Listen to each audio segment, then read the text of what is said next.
Perfect. We'll be starting in just a few minutes, everybody.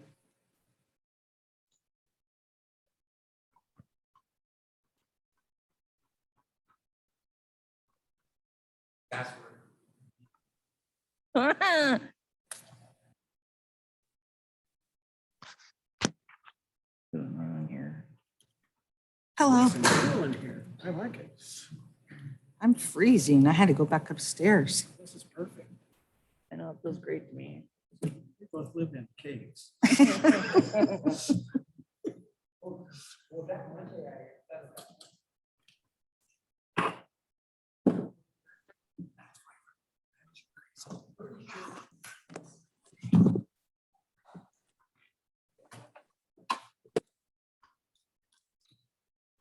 Set to go, and then I got notice that it wasn't.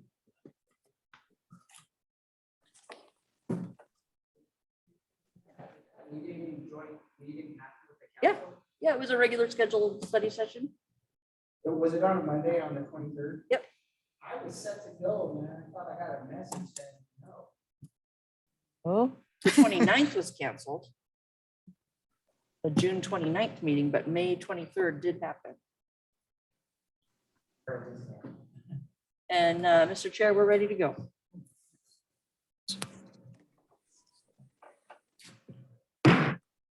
We'll call the meeting of the Planning Commission to order. It's June 1st, 2022. If staff could call roll. Ryan Pearson, Here. Paul Wagaman, Present. Philip Combs, Present. Lynn Larson is absent at this time. Brian Parsons, Here. Robert Estrada, Here. John Daniels. Here. You have quorum. Thank you. Any changes to our agenda? No, Mr. Chair. Sorry, I'm just a little bit behind here. Okay, before us, we have, oh, shoot, sorry, trying to get into my computer here. One moment. For my agenda. Ah, Thank you. Okay, so before us, we have the minutes of May 18th, 2022. I'm looking for a motion. So moved. Mr. Estrada made a motion. Do I have a second? I'll second. Mr. Combs, second. Any changes to the May 18th agenda? Comments, changes? Seeing nobody online or none here, no comments. We'll take a vote. All those in favor by saying aye. Aye. Opposed? Abstentions? Good, vote passes. Thank you. Tonight, we have no public, excuse me. We do have public comment. Anyone wishing to speak before the council commission? Geez, I'm all messed up tonight. So the commission, please raise your hand or anyone in the audience, seeing none. Anyone online wishing to speak to the fellow commissioners under public comment? And I don't see anyone signed up or online. No, Mr. Chair, I don't either. Okay, seeing or hearing none, we'll close the public comment period. We do not have a public hearing, and we move right to number 7, unfinished business. We move to first the action on the Meadow Park 55 project. And I believe this will be handled by Courtney Burnell this evening. Okay, welcome, Ms. Purnell. Thank you, Chair. Evening, Commissioners. Before you tonight, we have action on the Meadow Park 55 project. You have reviewed this project on May 4th and held your public hearing on May 18th. During the May 18th public hearing, no public testimony was provided regarding the project. Staff's recommendation this evening is that you take action to approve the Meadow Park 55 design review to allow for the housing density bonus for this project. We have found it to be in compliance with Title 18A. That concludes my presentation. I'm happy to answer any questions. Great. Any questions regarding what's before us on the Meadow Park 55 project. Seeing no hands, no questions to Ms. Burnell. Okay, we can, if anyone would like to make a motion on moving this recommendation to the city council. Is I have any motions?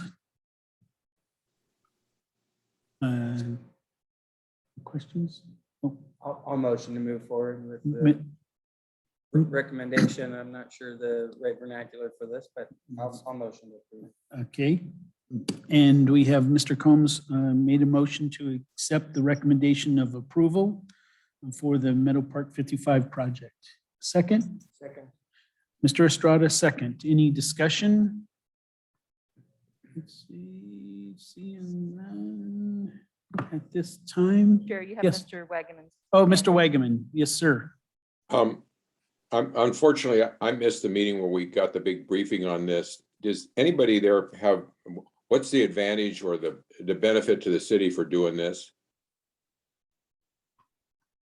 So the applicant has proposed to provide 6 extremely low income units for a density bonus, meaning that they will be exceeding the base density allowed in the zone. And so the benefit would be providing extremely low income housing. They have not requested, this project will also be all 55 and over.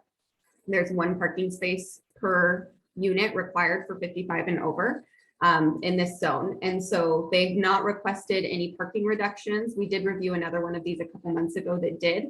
For this one, they are only requesting the housing density bonus, which would be the 6 additional extremely low income units. Yes, Mr. Brewer. I'd also point out that in this particular project, the developer has not requested financial assistance via the city's housing programs for this. He's kind of doing it out of his own goodness, if you will, of trying to promote very low income housing in the city of Lakewood, which is a bit of a problem. Great, thank you. And remind me again, how many units will they have there? There are eight of the low income, right? Or low affordable housing units, is that right? And then how many other units will be in the complex? It is 54 units are allowed outright. I believe that they are proposing 63 total. Can you repeat So how many total? 63, and that's over 3 buildings. This applicant has already applied and received approval for 2 buildings allowed outright in the zone. And then he wanted to add a 3rd building. And as part of the project, throughout all 3 buildings, he will have these 9 additional extremely low income units. So 2 buildings are permitted outright in order to add this 3rd building for a total of 63 units. So there'll be, I believe, 21 in each building. He needs to have this housing density bonus approval. Thank you. Great, thank you, Mr. Wegman. Okay, so we have a motion, a second. All those in favor by saying aye? Aye. Opposed? Abstentions? Hearing none, the motion passes to pass the recommendation to the city council of approval on the Meadow Park 55 project. Okay, we move to discussion of the 2022 comprehensive plan amendments. I think it's Ms. Spear. Yes, thank you. Okay. Just- oh, I'm sorry, 1 second. Try that again.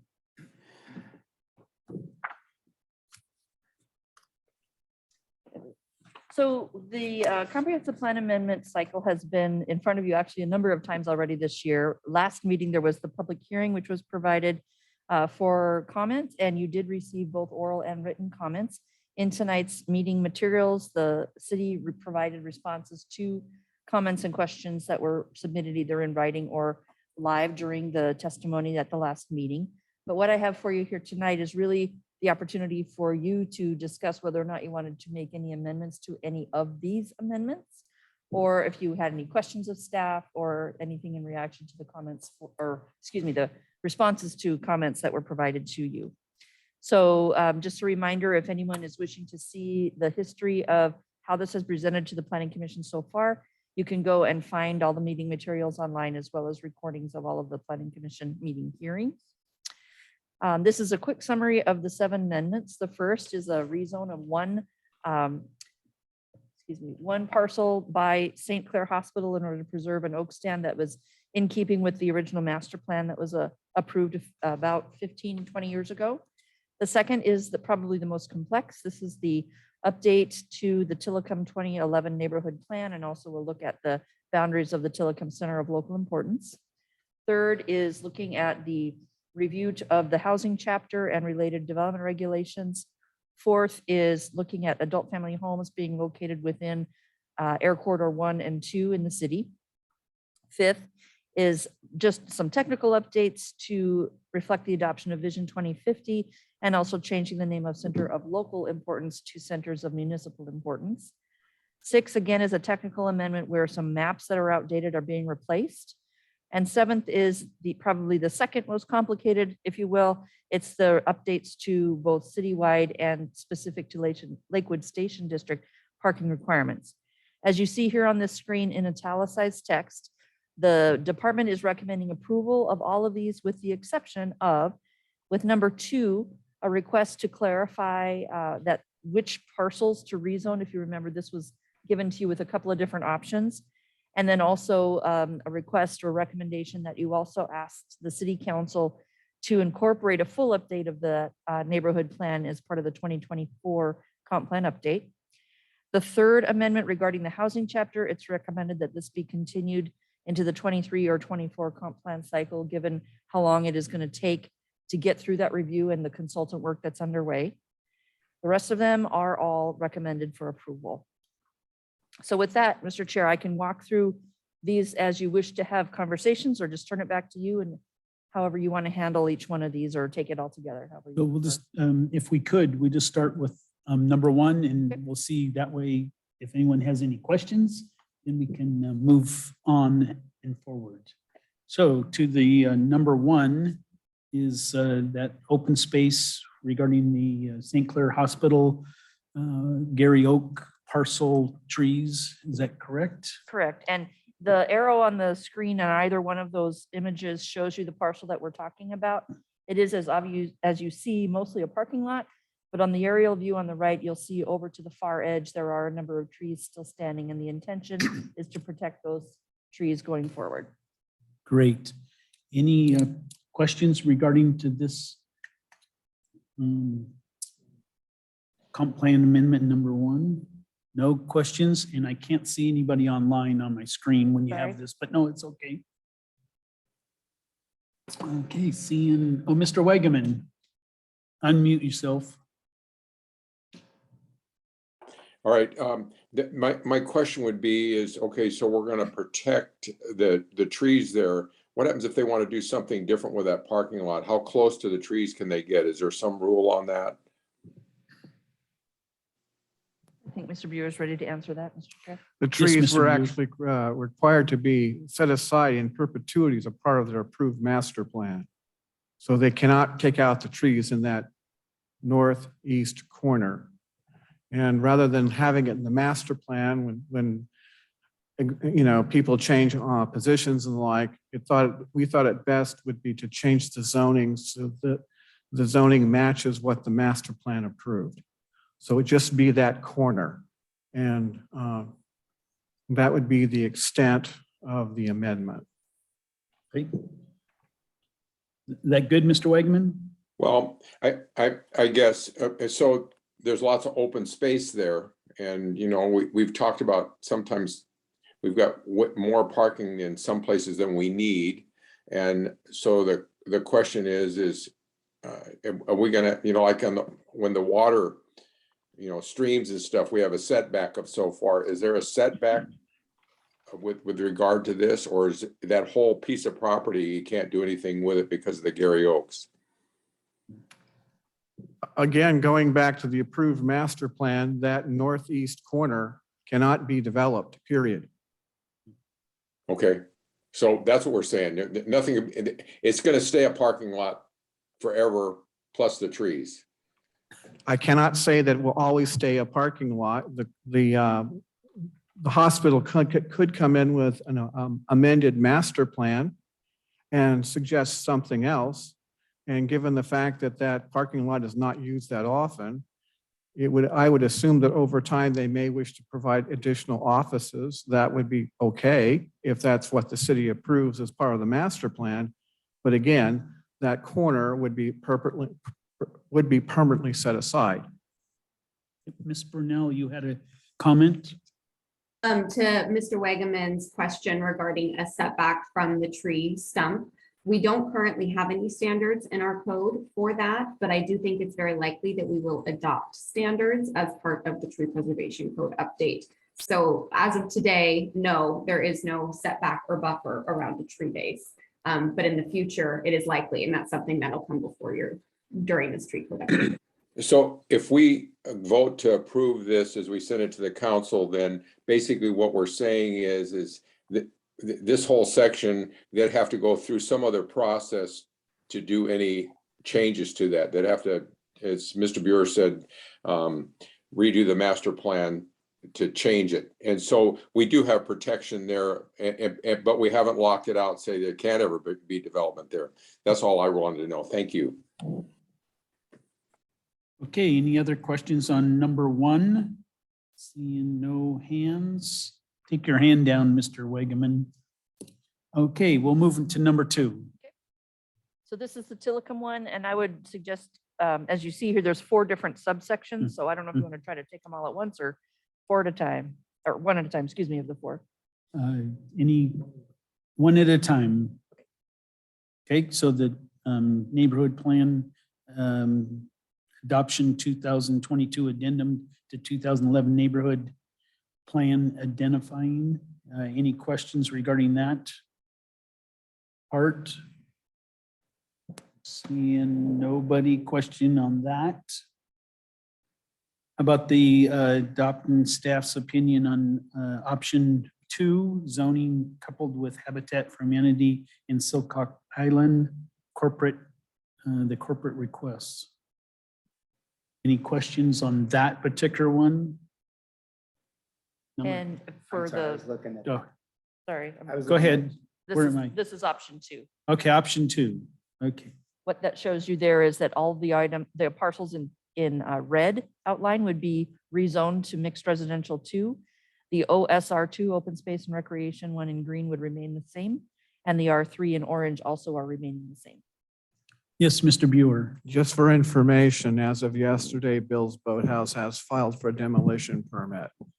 So the structures down by the water will be removed, at which point if he wishes to come in and apply for additional uses, he's going to have to go through the shoreline management process, subject to the standards and the allowed uses in the OSR2 zone.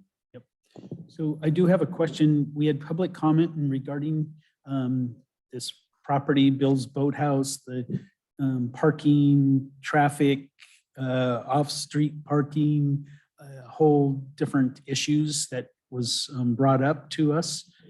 Has it been a concern of that issues, Mr. Buer? I can say that in the past, the Lakewood Police Department has ticketed individuals for parking on the sidewalk.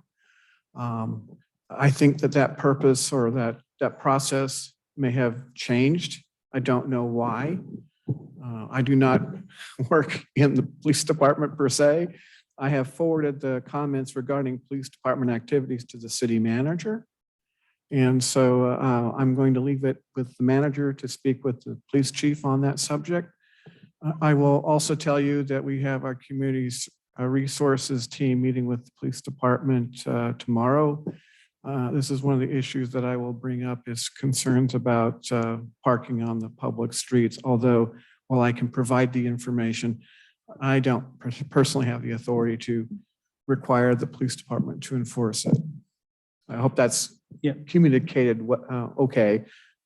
So the other question was brought up on the parcel in the very center that was private property, but yet we're changing that or something to the open space. What was that? Can you clarify that a little bit more? As Maybe. far as I understand, this is the property that had Bill's Boathouse located on it. But when the development occurred, it was by agreement of adjacent parcel owners as well as the parcel owner to keep it in open space zoning. Yes, Mr. Buer. I also think there were some property changes since 2001 when the zoning changed. As I recall, Bill's Boathouse owned that entire area that's designated open space. It's since been sold off. It remains in OSR, now it remains in the open space designation. So that may be something that the council commission wants to take up at future years, and it will probably come up when Bill's Boathouse comes in with permits. Right, But we're going to wait okay. and see what's proposed and see if we can't get everyone together on what is the allowable and Mhm. proper uses. Great, thank you. Mr. Parsons, did you have a question? Yeah, just furthering on some of the impacts based on the public comment, do we have any other concerns around other impacts to utilities or other items there? Especially, we had mentioned the sewer before. Anything of that nature that we should be considering? Mr. Buer? Basically, when the city installed in the main sewer line several years ago, the water district also took that opportunity to install new water lines. So the water lines are in pretty decent shape. I can also state that likely if you potentially rezone to a higher density, you'll get more redevelopment opportunities, if you want to call them that. And that may spur the requirement for lines being stubbed out to the main sewer line over time. From reports that I get from Mr. Busich, the Public Works and Engineering Director, we're beginning to see some changes in water quality in American Lake as a result of some of the new sewer lines being installed and the requirement that people connect. So there are some positive environmental effects that the sewers have had on the area. But other than that, I'm not aware of any other utility issues. This area is served by PSE, as I recall. Great. Yes, Ms. Spear. Just to add on to what Mr. Buer said, the department, the Public Works Engineering Department is going to be applying for grants here in the next month or so for running additional sewer along Silcox and Boat Street, in part for the Habitat for Humanity project that's on Boat Street, but also on Silcox. So I am assuming that they will take into account this rezoning when that application is submitted, should the council or planning commission recommend adoption. Okay, Mr. Buer? Yeah, I'd also just point out that over the years, the city spent, and so has the National Guard, a significant number of dollars in transportation improvements. Obviously, the two new interchanges, roughly about 200 million apiece. And then in addition to that, when the National Guard changed their primary point of location, they were required to install about $1 million worth of improvements in the local street system. So in a very significant way, there has been improvements to the general infrastructure in Tillicum over time. Okay, great. Any other questions regarding this? We can move to the, Mr. Combs. Just for clarification, I want to make sure I'm following this. The OSR2 zoning that's there is what it is now. It's proposed to stay, but we anticipate when they need to rebuild that they will submit for some change. That's a possibility. I keep hearing the a request for mixed use. That would be a significant change. Having one little island of mixed use it goes back to the issue of spot zoning. You know, there's a lot of issues that go with mixed use. And if you go with mixed use, are you going to expand it? And do you really want commercial development along that section or those portions of Tillicum? That needs to be well thought out. So I'm waiting for the proposal to come in first, and then let's talk about it. And by and large, he may just come in with a marina. Yeah. And if it's just like for like in this particular case, it would just be a conditional use permit before the hearing exam. Right. Mr. Wagaman. Yeah, from my understanding, Jeff Brown is working on some ideas of what to do with that property. You know, he's sat on these committees before, and I think he's got some good ideas. So I tend to agree with what Mr. Buer is saying, that we just wait until like come at this point in time, you know, leave it as is, and then we'll work through it as we go forward.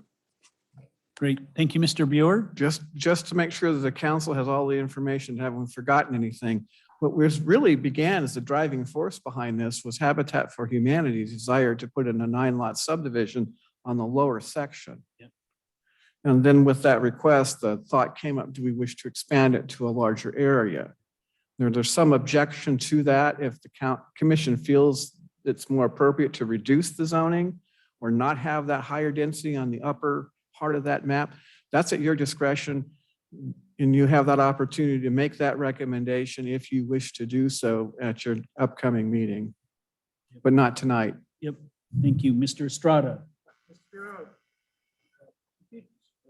Show me on the map where the proposed Habitat for Humanity complex is.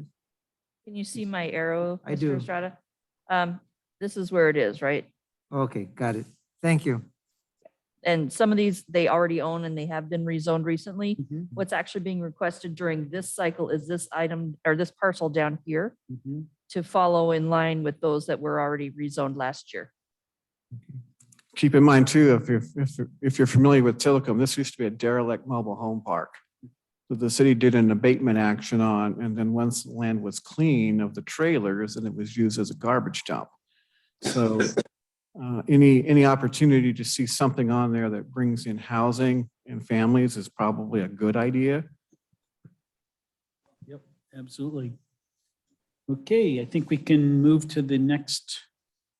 Just a quick, Yeah. any questions on whether there's the change to the boundaries of this center of local importance? Which would be comparing the map on the left to the right and essentially expanding the center of local importance to incorporate the areas proposed for rezoning and then drawing the boundary across Portland Avenue over to the boundary of the city.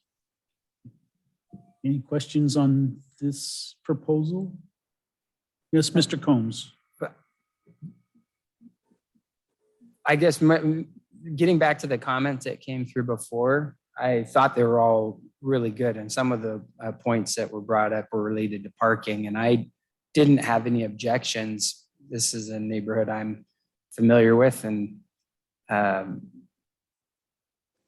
passionate about this neighborhood as well. I don't have any objections to the change, and I understand the parking concern, especially on that particular street. It is terrible down there. But that, I believe that also has to do with the way the parking is designed into the space. And this zoning still requires that if you build, you have parking. This isn't an exemption from parking. This is basically, if you build, you still have parking requirements. And that to me is a good thing. And we're not doing any exemptions. And so for that reason, I actually am on board. If this was something where it was an exemption to the parking, we would be making the problem much worse. And so I liked it for that reason. Great. Any other, Tiffany, do you have a question or no?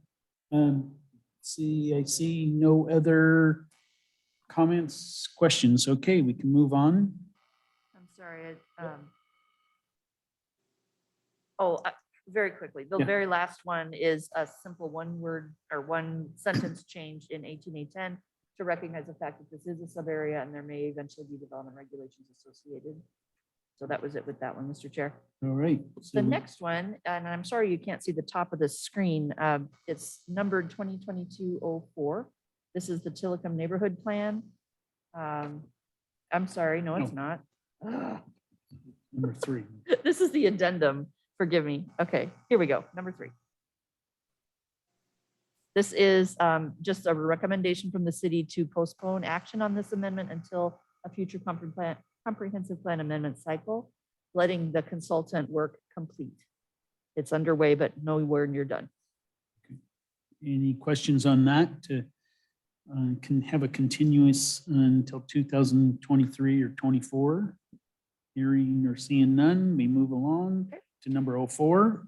Number 4 is the question of whether the city would change its current position on allowing adult family homes to be located within the Air Corridor 1 and 2 zones. If you recall, this was first on your meeting several meetings ago, and then it was pulled based on public comment and then the city needing time to react to that comment. Since then, the city has issued the comments you saw in the responses back to the comments received. And then here you have the amendments that are now proposed to allow adult family homes within these two zones as required by law, case law, as well as statute. There's also a few other exemptions that Mr. Buer explained to the Planning Commission last meeting regarding allowing a one-time improvement to all homes within this area.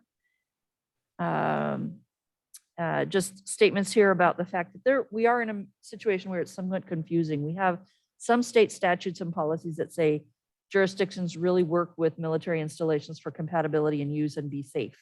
On the other hand, we have more recent state statutes and action in the courts saying you will allow adult family homes where residential uses are allowed. So what the city has done with these amendments is propose as best it can, reconciling all those policies and rules. And so our recommendation is to adopt these amendments as presented to you. Okay, any questions? Seeing, I do have a question if I could. Is it true that the goal of the city and the military is to reduce density in the air corridor 1 and 2? Is it true? In a short answer, yes, Okay. because it's the type of use we're talking about. Okay. Density may actually be industrial uses or commercial uses that don't have as many people per acre, because the way the safety rules are set up by the FAA and the Department of Defense is how many people per acre are in place at any one time. Mhm. It's trying to reduce the risk of the number of people that could be hurt should a crash occur. Yeah. Residential by rule is pretty much not allowed, not encouraged, whatever, up to 1 to 2 units per acre is their limit, which is well below urban densities in the state of Washington. So the idea has been, and the reason why you see residential uses in these two zones as non-conforming was that they would eventually age out, if you will, and other types of uses would go into that area of the city. Okay, the next question, if I could, is it true that the city of Lakewood and the military is looking for that goal is to relocate businesses in the air corridor in 1 and 2? Mr. Buer? Not in APC 1 and not in APC 2, but in the North Clear Zone, absolutely. And so we have made several purchases along with Pierce County in the North Clear Zone. The latest, which was occurred in January of 2022, was the Tactical Tailor property. We own that land and we own the building. Tactical Tailor is currently leasing the building from the city. So now we are a lessor and they are the lessee, and they will eventually move to somewhere else. Part of their lease payments include setting aside funds for other purchases as well as the management of the lease on their property. We don't necessarily like getting into leasing property because now all of a sudden we're a landlord, but there might be occasions where we agree to this process in order over time to remove the business from that location. I just have a couple other follow-up questions. Is it true that there is no new residential construction allowed in the AC1 and AC2? With this amendment, the one-time expansion of existing homes would be allowed. Otherwise, no new residential construction is allowed. However, remodels, alteration, roofs, plumbing, mechanical permits would be permitted On That's- existing structures. on existing structures. Okay, so then my last and final question.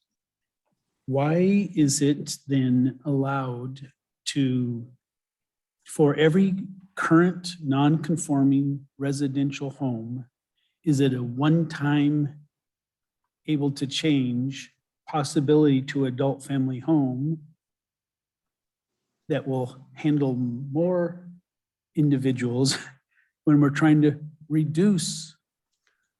That's the part that I just didn't understand. That is the inherent conflict between state law and what we're doing with the growth coordination plan or the documents that we have with Joint Base Lewis McChord. And so we get into the question of which takes priority.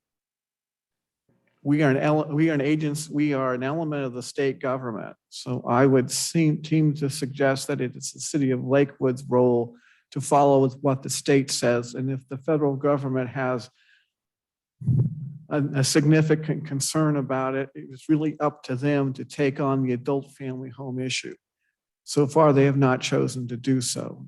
So, okay, go ahead, Ms. Beer. Sorry, to add a little more, just really quickly, the map on the left here shows clearly where the clear zone AC1 and AC2 are. So the clear zone is the one that's closest to Mhm. the airfield, highest risk of accident. That's why those areas are being cleared out completely. AC1 and 2 further away, lower risk. What you see here is the state constitutional language, and in bold, you see local governments have latitude in exercising police powers if it is reasonable and promotes public safety and welfare, which is the position Lakewood has taken, historically in saying this is not safe. You have DOD and FAA saying that, so we need to be making these residential uses non-conforming. However, you also now have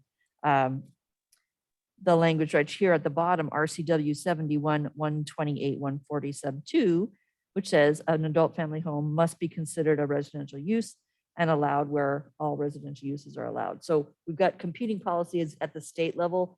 Lakewood's caught in the middle. So just to clarify my final, to summarize, so if current non-conforming residential home in the AC1 and AC2, it could be sold multiple times, but if they want to change up to 500 square feet, no matter what, just a one time of that property. So in other words, it could be resold, and the fifth person that buys that house, and it hasn't been come in for a remodel or to adult family home, they can use that one-time policy or thing. Yeah, one time at 200 square feet for an 200. adult family home, but any other house within that area of AC1 and AC2. Okay. Okay, I think. I And the answered- reason, again, that's being done this way is because right now, if you wish to expand a single family home in these zones, you have to go through a conditional use permit process and obtain hearing examiner approval. Well, generally speaking, that's a big requirement for most homeowners. Mhm. And the thought was that a 200 square foot addition is relatively minor. So let's just apply that across the board for all single family homes. So it's under 500 square feet. It says additions under 500 square feet. Yeah, we're talking about section 3D, Mr. Okay. Buer, versus section 4. Oh, I'm One. sorry. Yeah, That's there's noise two. attenuation, which is different. Okay, all right. All right, Mr. Wagaman, sorry, go ahead. Mr. Wagaman. Yeah, no, hang on, no, I'm not muted. Okay,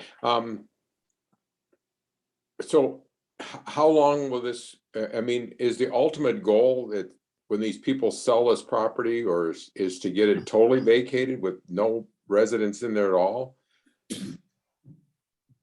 The intent by the city is that the non-conforming residential uses will, over time, be redeveloped into other types of uses that are conforming. At this point, is no plan to buy property owners out.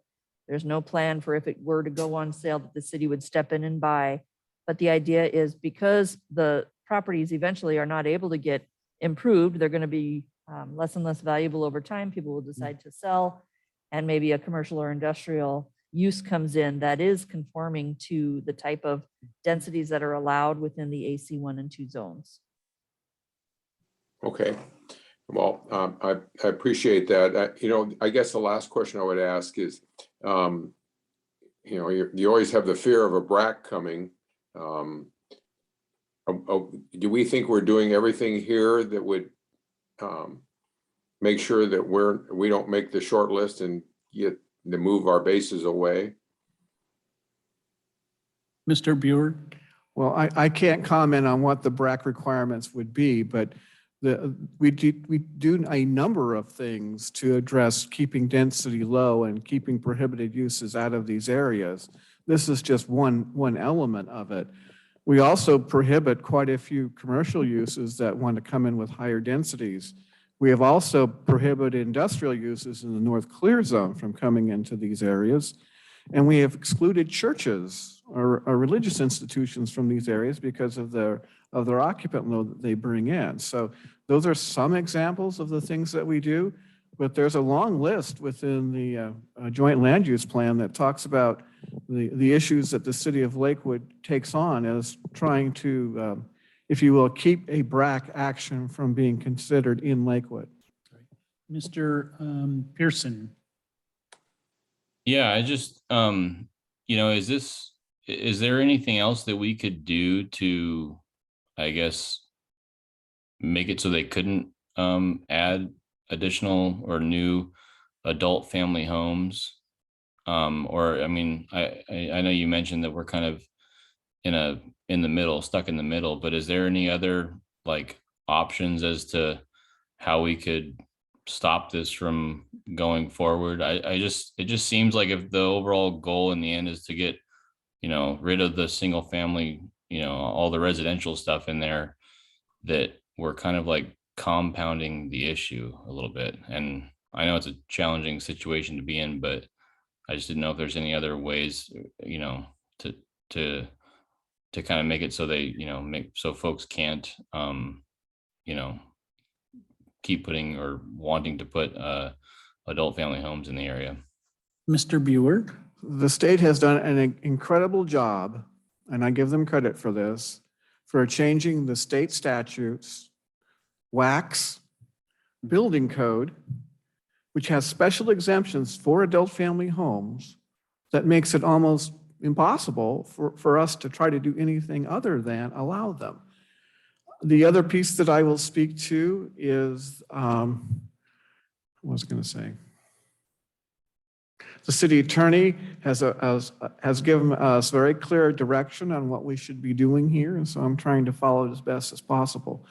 So one thing that you could do if you wanted to, and this is more of a council policy decision, is to require all single-family homes to be sprinkled. Sprinkled, automatic fire sprinklers. So it has to be everything in a single family use. Adult family homes are allowed in residential and commercial uses. It's very clear. Mr. Parsons. Yeah, thank you, Mr. Brew. You actually answered my question if we've gone through from the legal perspective and all this is clear, which I assumed it had. So thank you for that. I guess my only other question is just on the expansion on the 500 and the 200 square feet. Is there any rationale between that and smaller or larger, allowing those in there? Can you just give me a little background on how we came up with those square feet footage? The 200 square feet is based upon what I've seen in my career here in the city of Lakewood, where people wanting to convert garages or carports into living space. That's normally what you're going to see, or minor additions. 200 square feet to a 1,500 or 1,200 square foot house is pretty small. You could say that you could only allow the addition of 200 square feet for a certain size house.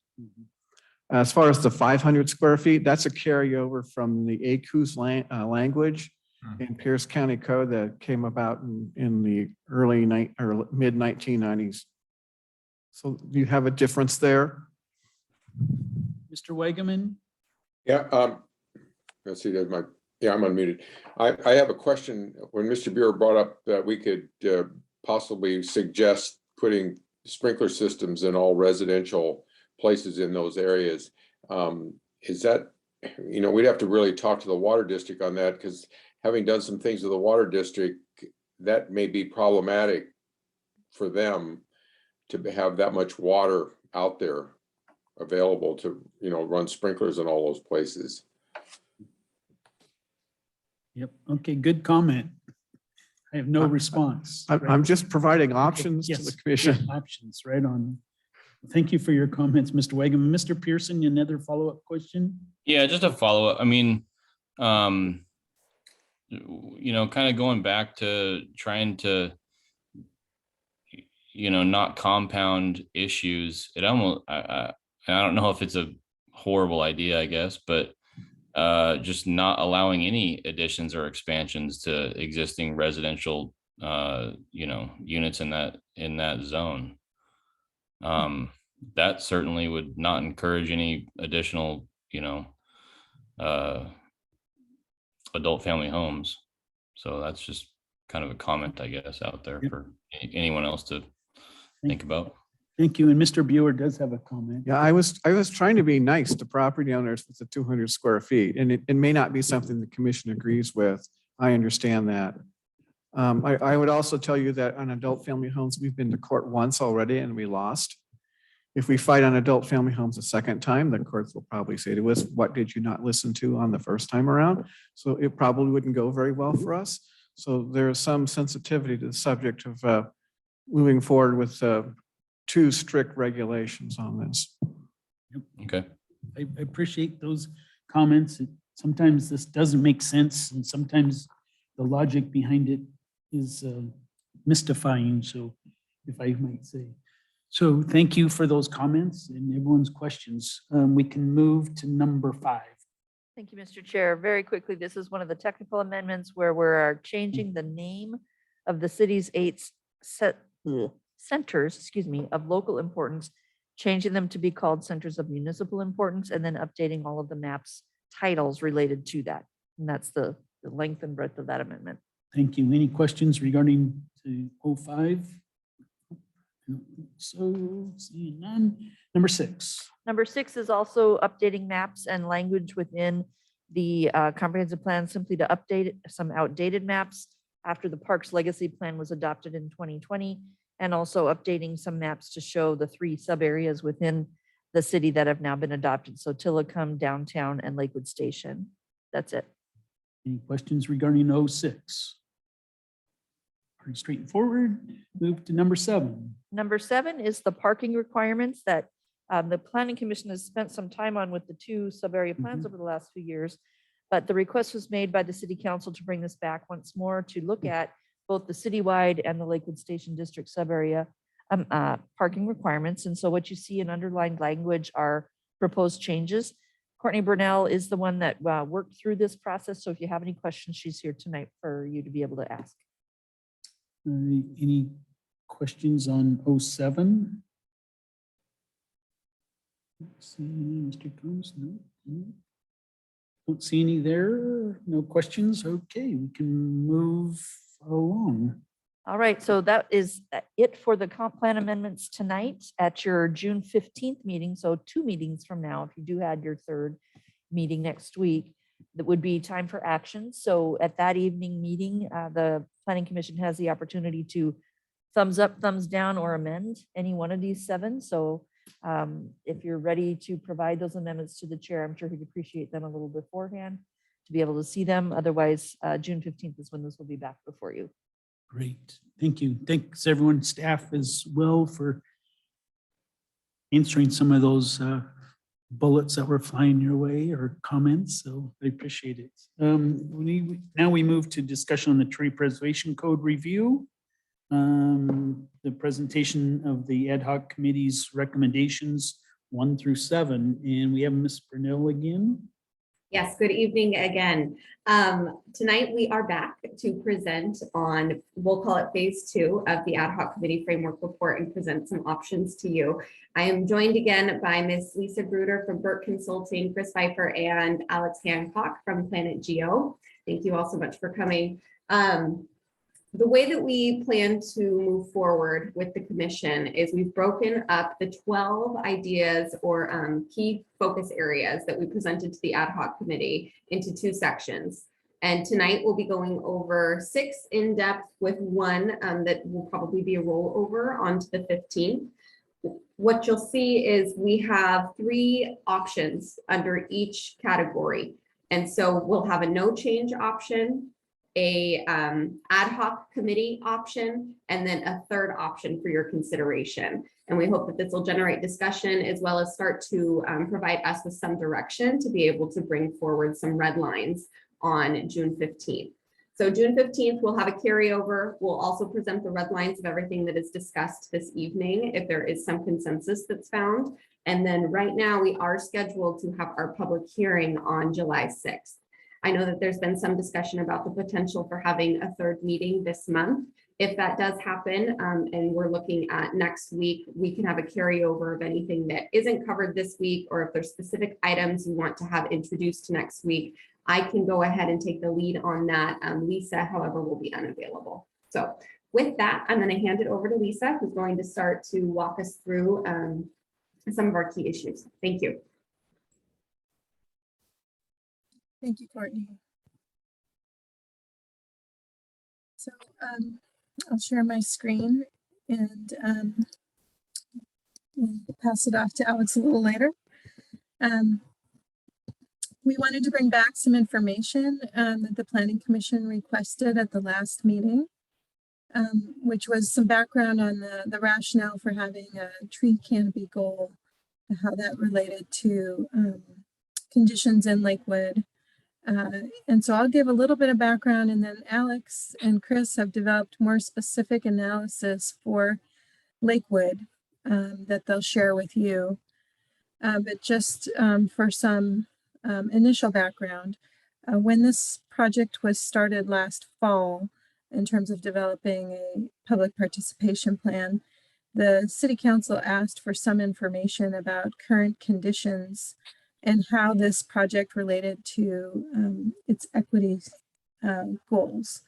So that is one of the reasons why we collected and stepped back and collected some information about tree canopy and its distribution in the community.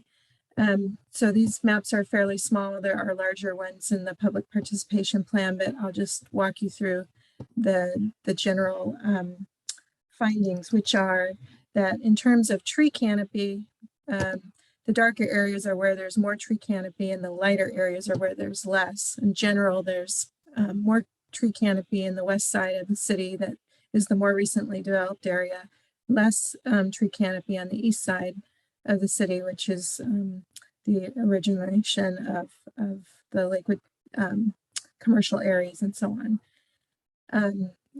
In looking at where are there heat islands, which is where you have large expanses of impervious surface and less cover that can increase temperatures.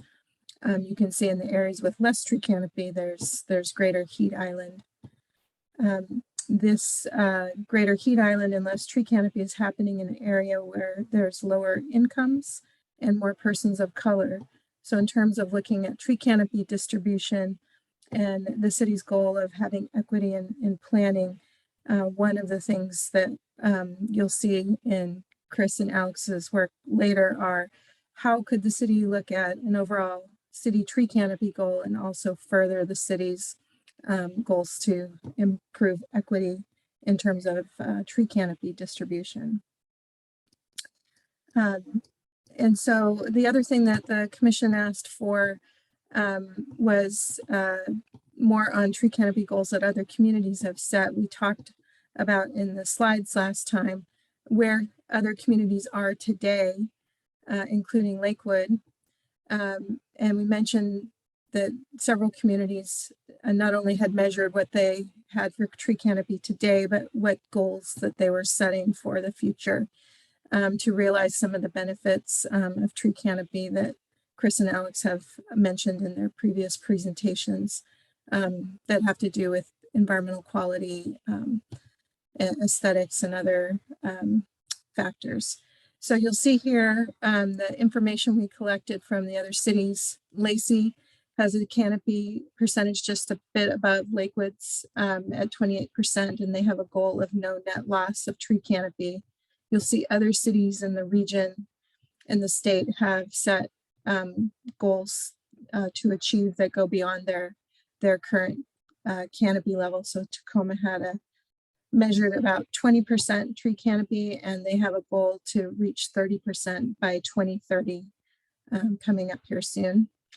So you'll see the cities vary in terms of their current canopy and what their goals are, and their goals tend to range between 30 and 40%. And you'll see that some goals were set some time back, and the cities have been making progress towards those goals. So Seattle's getting close to the goal it set back in 2007. So just to say, cities have considered their own canopy and set their own goals And I'll let Chris and Alex talk a little bit about the tree equity score, but that relates to some of the information we were looking at earlier about which communities have a greater distribution of trees across their communities. And I just wanted to mention too, just to clarify, I think we talked about this last time, that the tree canopy, setting a tree canopy goal would be a community-wide effort. It would fit with your current comprehensive plan goal LU 60 to institute an urban forestry program to preserve significant trees, promote healthy and safe trees, and expand tree coverage throughout the city. Alex will be covering some of the potential options to amend the policies, and she'll cover those, the goals and policies in a little bit more detail. So it's not meant to be done on a parcel specific basis. It's meant to be a community-wide goal. And it would be something that you could work towards through voluntary incentives. Certainly as development happens and they add trees such as in parking areas, the code could help contribute towards adding trees as well. So that's a bit of the background on the urban tree canopy. I think, as Courtney mentioned, we have more to share with the options for the sharing the options from the ad hoc committee, plus some that respond to some of your questions. So I believe I'm going to hand it off to Alex. I'm going to stop sharing and she'll pick it up from here, and she's going to go through some of the more specific analysis that was done for Lakewood, including other percentages of canopy. Great, welcome, thank you. Thank you. Okay, thank you so much. And can you see my screen okay? Yes. Good, thank you. Okay, so just to get reacquainted, we did cover some of this information in our last meeting, but I wanted to reiterate that the U.S. Forest Service has established that urban tree canopy assessments are an important piece for any community to understand and manage their urban forest. And the UTC assessment that we conducted for Lakewood is really the best type of analysis to establish and implement citywide canopy goals, because with that information, we can examine the canopy across private and public property, and then set goals for various types of geographies like zoning districts or land use types. We presented last meeting that 26% of Lakewood has canopy cover currently as of 2019. And the ad hoc committee recommended a tree canopy goal of 40% within 25 years. This is a goal for Lakewood that would encourage the city to continuously enhance the urban forest, as development is also encouraged throughout the city. And just wanted to add, before we go to the next slide, that one of the commissioners last meeting asked the height at which we include tree canopy, and just to report back that it's approximately 12 feet. So this was the scenario one that we went over with the ad hoc committee. And on this slide, we have tree canopy goal scenario two. And again, the 25-year timeline helps to lay out a scenario that aligns with what we see in other cities. But Lakewood could decide on another trajectory if there's something more relevant or more important, depending on other city initiatives. We also outlined scenarios for 35% and 30% using that same 25-year time frame. And that allows us to compare the stepwise goals and approximate how much additional canopy it would take to reach these goals over time. So understandably, at the last meeting, there were a lot of questions about tree canopy goal setting. And these next few slides help to illustrate the UTC assessment for you all, as well as information that we shared with the ad hoc committee. So in addition to thinking about canopy making Lakewood greener, the UTC assessment we did also helps to consider where to plant trees for public health and for social factors. So in this exercise, we looked at Lakewood's census block groups to compare the canopy data with some publicly available data sets. Doing this helps us to understand and to prioritize areas throughout Lakewood when thinking about future canopy. The first map on the left shows American Forest Tree Equity Score, which is what Lisa just mentioned. And this is a metric on a scale of 0 to 100 that is derived from tree canopy cover data, climate data, demographics data, and socioeconomic data. And the higher the score, the more equitably the tree canopy is distributed. So on this map, we're showing the census block groups in Lakewood that have a tree equity score less than 75. And the second map here shows the census block groups that have canopy cover of less than 25%, and that's according to the tree canopy assessment that we conducted as part of this effort. And the third map here shows average surface temperatures of greater than 85 degrees. So you can see how these maps have very similar census block groups that are showing up. And continuing the exercise, the map on the left here shows the census block groups that have more than 50% possible planting area. And this was assessed as part of our tree canopy assessment. So in the possible planting areas, that would be generally vegetative cover in areas that are not impervious or have tree canopy or are covered with water. So you can see how that differs somewhat from the other census block groups that show up. So the middle map shows the block groups that contain more than 50% people of color, and the map on the right shows block groups with low employment levels. You can see that through the series of maps, there are inequities that start to show, and the areas of the city where underserved population and minority groups live are the same areas that are the hottest and have the lowest tree canopy cover. So this is something that is important to take a look at as we're looking at future canopy goals and goal setting. So when we combine all of these data sets, we identified that these census block groups shown on the map here are those that could be the highest priority for focusing efforts to increase tree canopy. They have the lowest tree equity score, the lowest tree canopy existing right now, the highest temperatures, the highest people of color, and the lowest employment, but they also have high areas of possible planting areas. So these are areas that we can, based on data, know that we can spend some time planting more trees.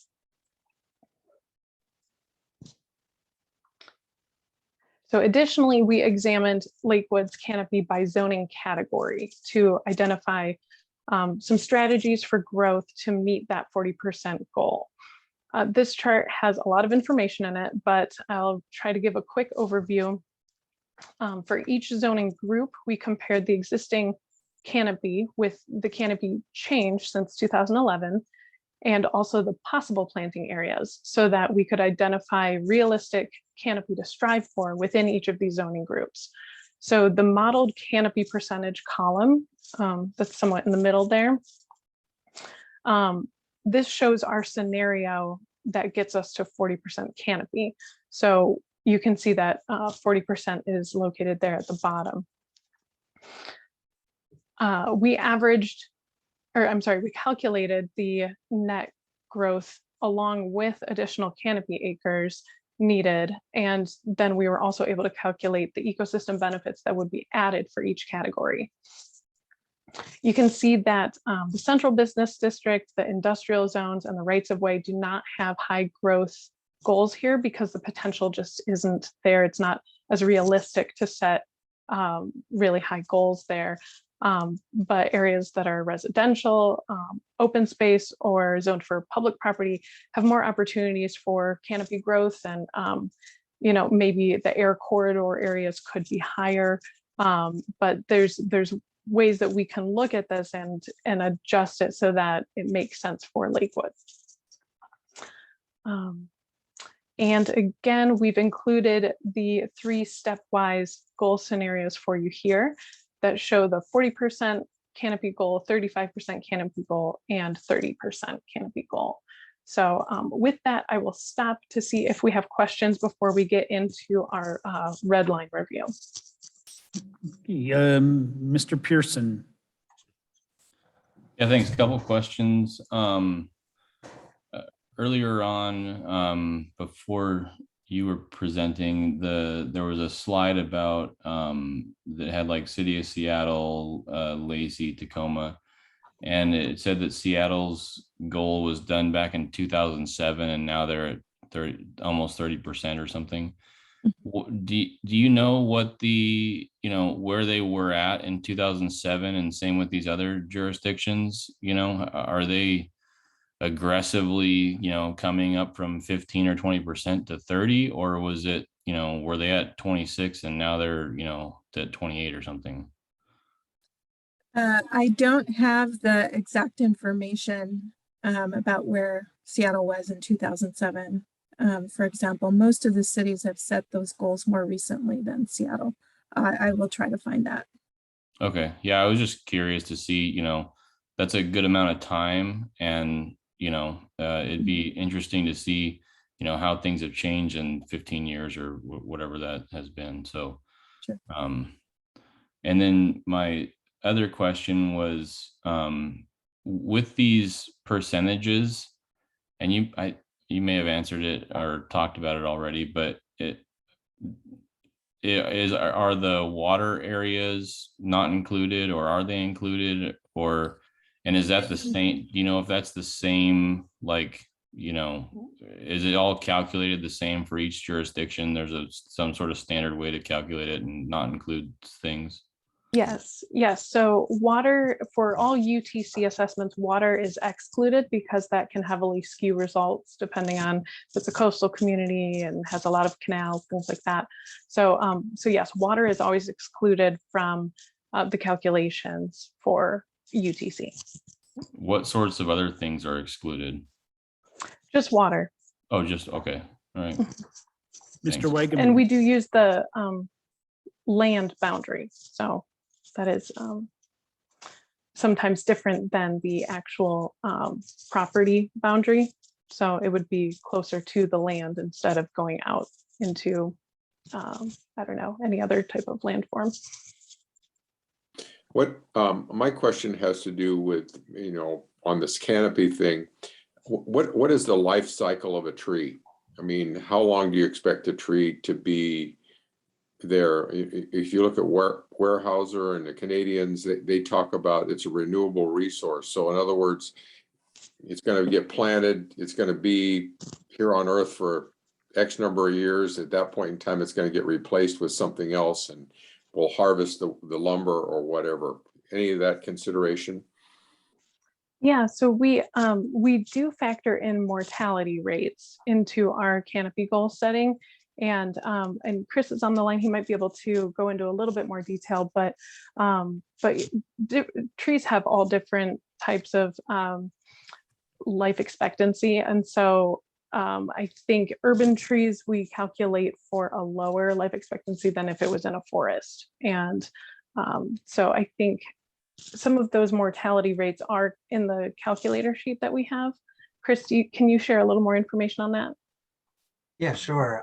Chris Pfeiffer here with Planet Geo. Just to share, we used some broad estimates for mortality. We look at the overall estimated tree population. So that's making an estimate of how many tree stems are across the city, and apply a 1% mortality. That's mainly based on US Forest Service recommended numbers, just a flat rate of 1% of the trees in the city are going to die each year. So that's factored in. Plus there's a planting mortality rate, and we do a city-led planting mortality rate of 0.5%, and then a 1% mortality rate for public and partner-led plantings. Generally, the longevity of the tree is dependent on the growing space and proper practices in planting. That's why we recommend a certified arborist, so you get the most out of the investment. for a lot of these activities. 60 years, 40 to 60 years is generally the lifespan used for urban trees. And these models are grow out models of canopy. So it's assuming that they'll reach their 40 to 60 year potential. And then that's where we use the square footage estimates from the Forest Service to come up with those calculations.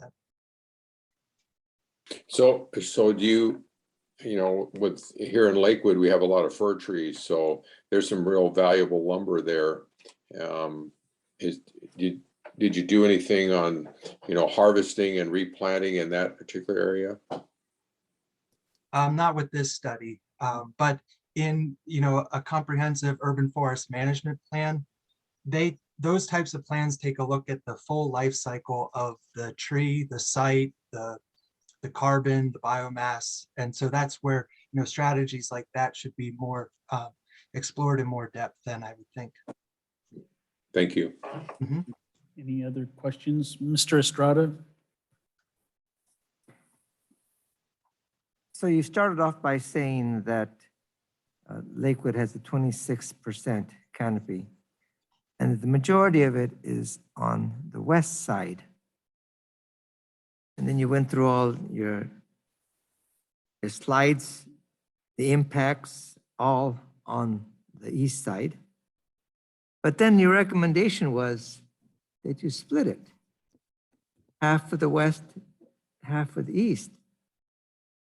And it was in scenario number 1, where CBGs greater than 50%. I don't quite understand.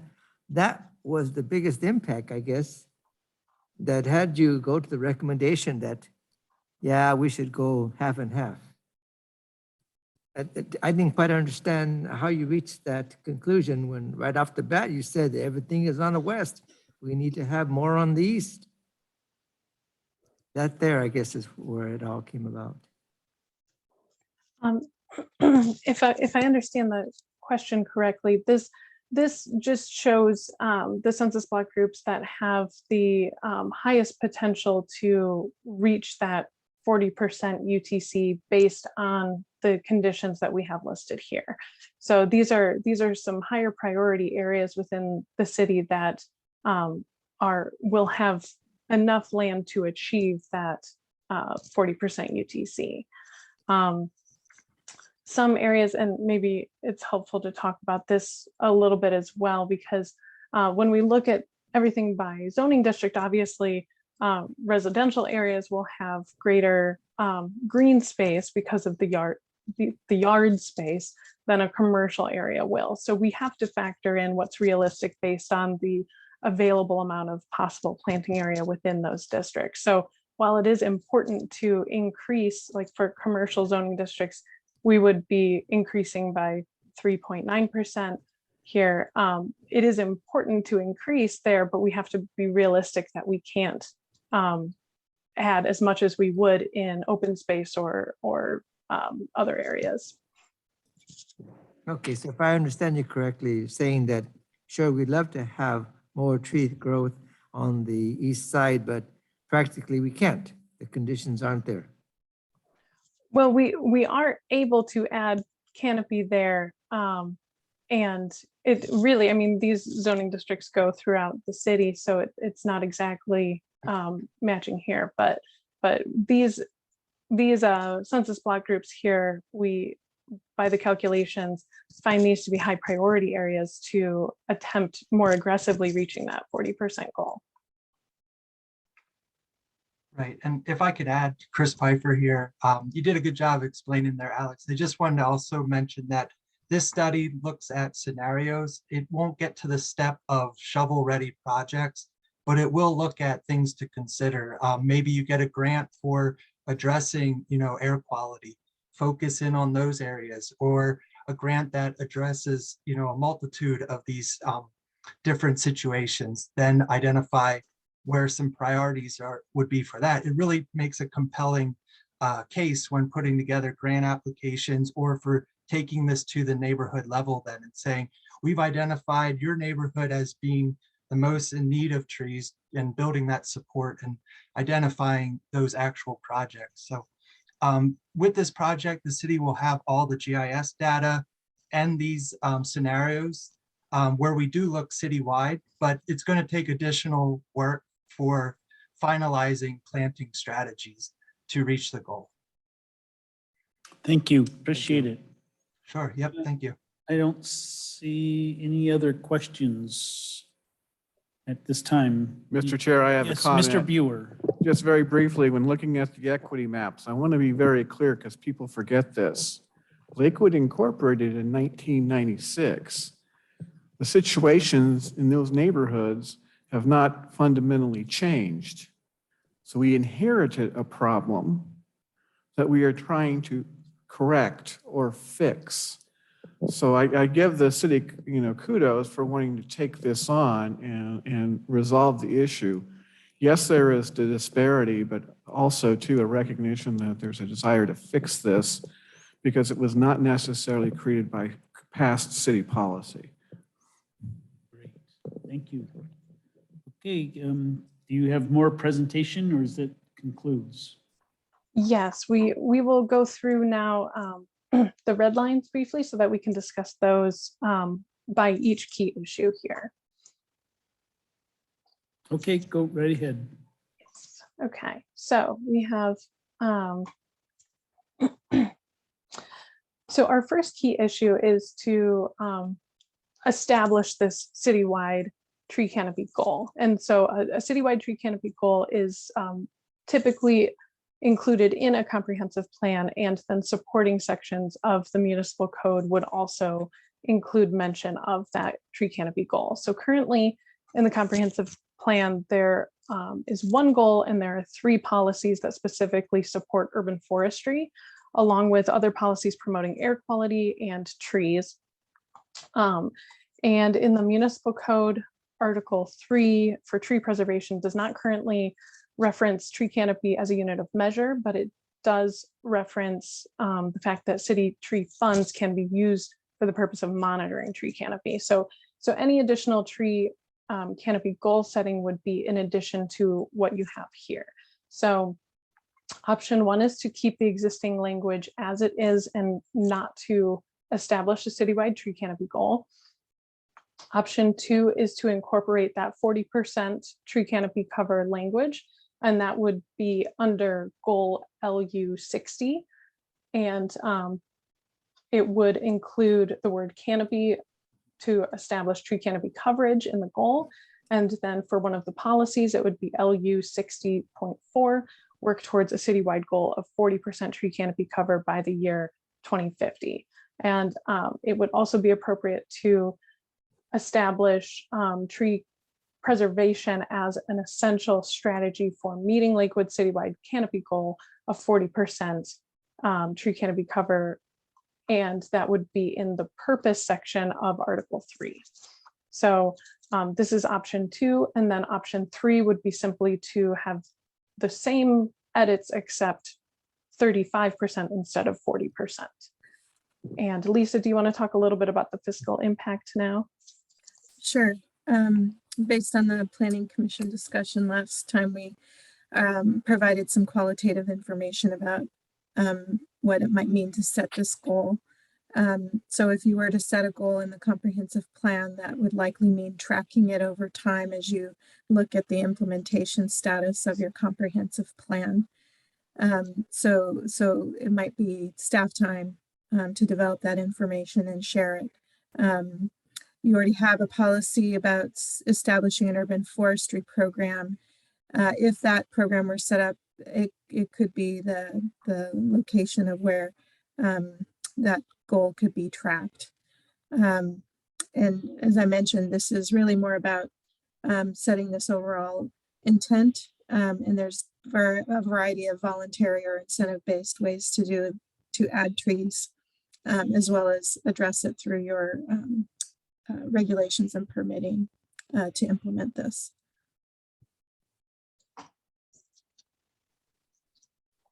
No, oh, Mr. Pearson. Yeah, I'm always a proponent of tracking things to see if they're working. I trees obviously aren't the fastest growing things. And so how accurate is like the GIS and LiDAR that is being used to model or study this? Is it, I mean, can you even really track something over the course of just 2 or 4 years? Or is it more like, kind of like on a decade thing where you can get some discernible growth that isn't, because there's going to be some sort of, I assume some sort of like contingency that's like, yeah, this is what it is, plus or minus, 15% or 10% or 20, so at what point, is it actually, can you actually track something like this? Yeah, absolutely. I'm happy to answer that. So technology has advanced drastically within the last 30 years on this topic. So it's amazing now that what used to be 30-meter resolution and then 10-meter resolution is now at 60-centimeter resolution data. So we're really talking about like 2-foot spatial resolution at this point. So it's pretty incredible that you can get such a significant number. The accuracy for the state of Washington in this study was, I believe, 97 or 98%. So these numbers are becoming more and more accurate every year, but the data that is analyzed with the company that we use is updated every 2 years, and that's using a number of different factors, number of different data sets, but some nationally released data, and that's why it's on the schedule of every 2 years. So there is the capability of tracking that change with up to 97 to 98% accuracy. Thank you. That's reassuring. That's good to hear. So I do have a question if I could too. So when you talk about this tracking, staffing cost, is there an estimated cost for some type of that tracking? Every 2 years, every 4 years, is there, who's going to pay for that, and what kind of cost analysis would that, be? Any estimating? So Alex and Chris, maybe you can speak to, there's a range of prices if you have it prepared by a consultant. You do have some in-house GIS resources as well. And you can also set your review period to match your desired timeframes and resources. So I think probably a minimum would be you're supposed to periodically review your plan. Right now it's every 8 years. That's going to move to every 10 years, but you probably want to do it more frequently than that. I don't know, Alex or Chris, if you want to comment. I know you have there's different levels and sources of data. Yeah, I can give you roundabout estimates for these types of canopy studies. So it depends on, of course, what level of detail you want to go into and size of the city and all of this. But generally, a complete canopy study with our software that we include with it would be anywhere from $5,000 to $20,000 for the initial study, and then we have a subscription that you can sign up to get that updated data every 2 years. And that's again on a sliding scale, but I believe it's about $6,000 to $10,000 for that. So and that's all very rough estimates and lots of variables there. So no problem. Just wanted to hear a roundabout number that we're talking about. Thank you. Sure. Continue on. Okay, very good.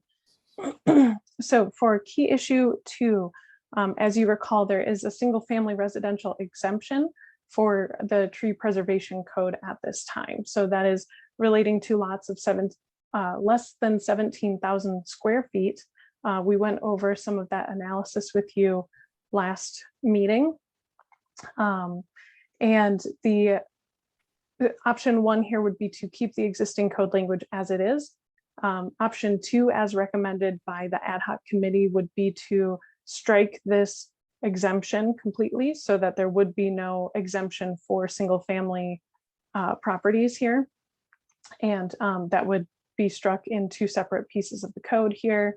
And then Option 3 would be to revise the code to exempt lots less than 10,000 square feet as opposed to the 17,000 square feet. And that was a scenario that we had laid out just for the purposes of looking at the average lot sizes in Lakewood and going into a little bit more detail so we could see the actual square footage that would be exempted if we were to reduce rather than eliminate the exemption.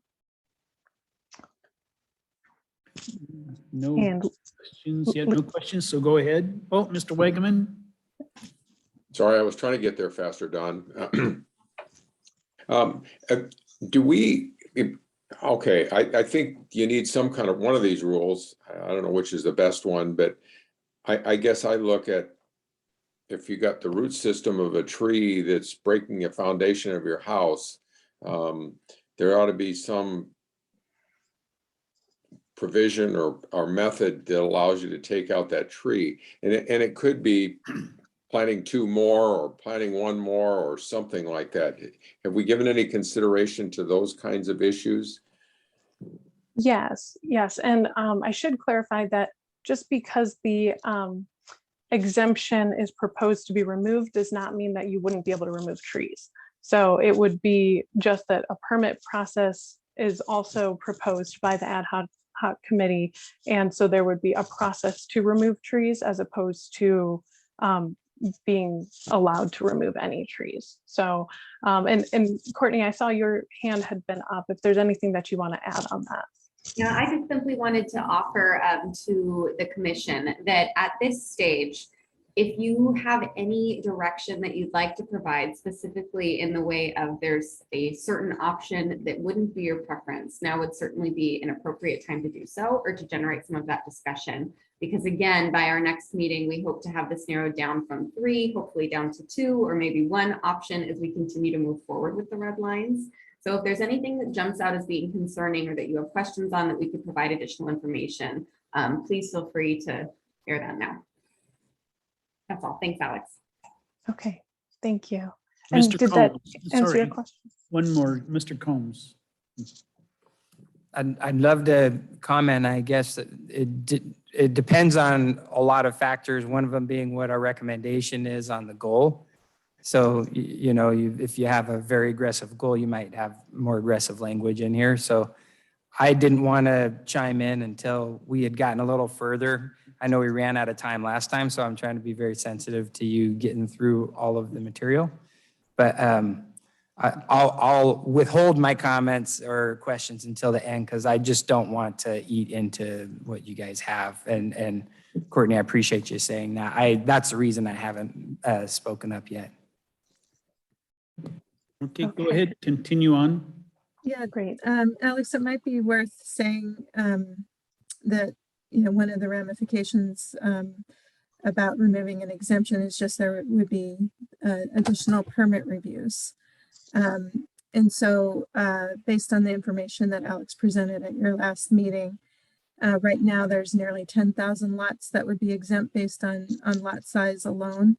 If you went down to a 10,000 square foot lot exemption, there would be about 5,100 lots that would be exempt.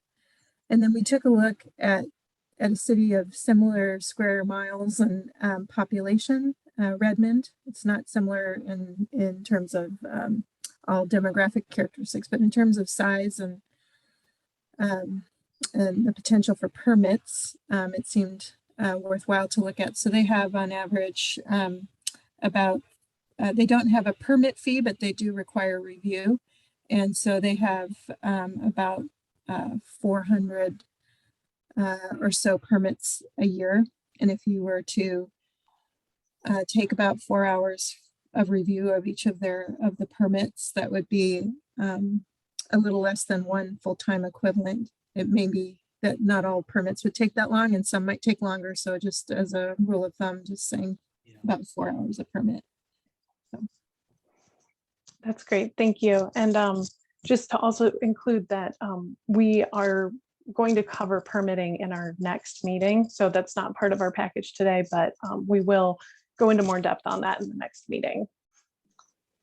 So Also, there is currently an industrial zoning district exemption. So currently, all industrial properties are exempt from the tree preservation code. And so option 1 is to keep the existing language as it is. Option 2, as recommended by the ad hoc committee, is to recommend striking this exemption altogether. And so that would be struck from this part of the code here. And then option 3 would be to revise the code to the former version that had been in place prior to this 2020 adoption. And that would change this exemption so that it would put it back into the significant tree preservation area of the code to where, let's see, I'm looking for, here it is, it jumped down to the next page. So in the preservation criteria, as far as interior trees, a percentage of those trees shall be preserved within commercial and industrial areas. And so in that change during the 2020 update, industrial was removed from this section of the code and given an exemption. And so this option 3 is to return it back to that 2020 code.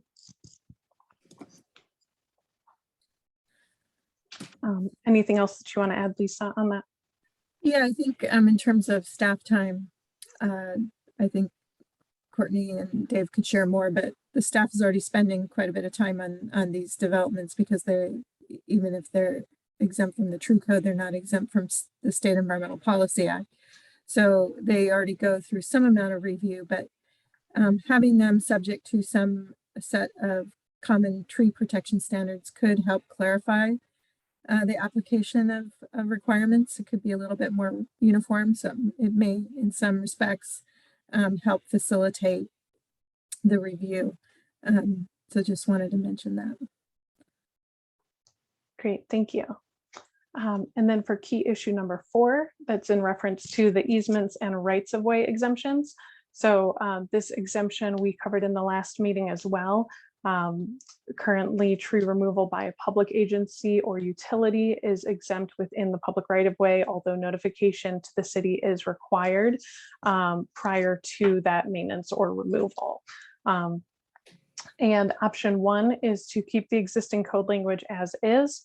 And for this, actually, we just have option 2. We don't have a third option, open to suggestions, of course, but per the ad hoc committee, the recommendation would be to include pruning, a definition of pruning in this section, so that removal or pruning would have to be notified to the city for this process. So it's really just expanding it so that it's not just removal, that it's pruning as well. And anything to add there, Lisa?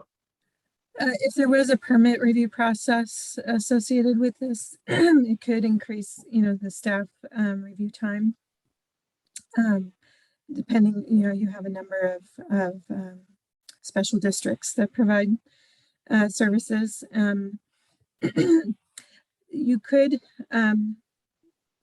make this a little bit easier for trees that may be of less concern to the city, and maybe do more review of Gary Oaks, for example. So there are ways to come sort of in between some of these options here. Great, thank you. And key issue 8 is a focus on tree removal on single family property. So the committee's recommendation for this section is to maintain canopy per property rather than allowing a specific number of trees to be removed. So it changes the way that we're looking at tree removal in the code section.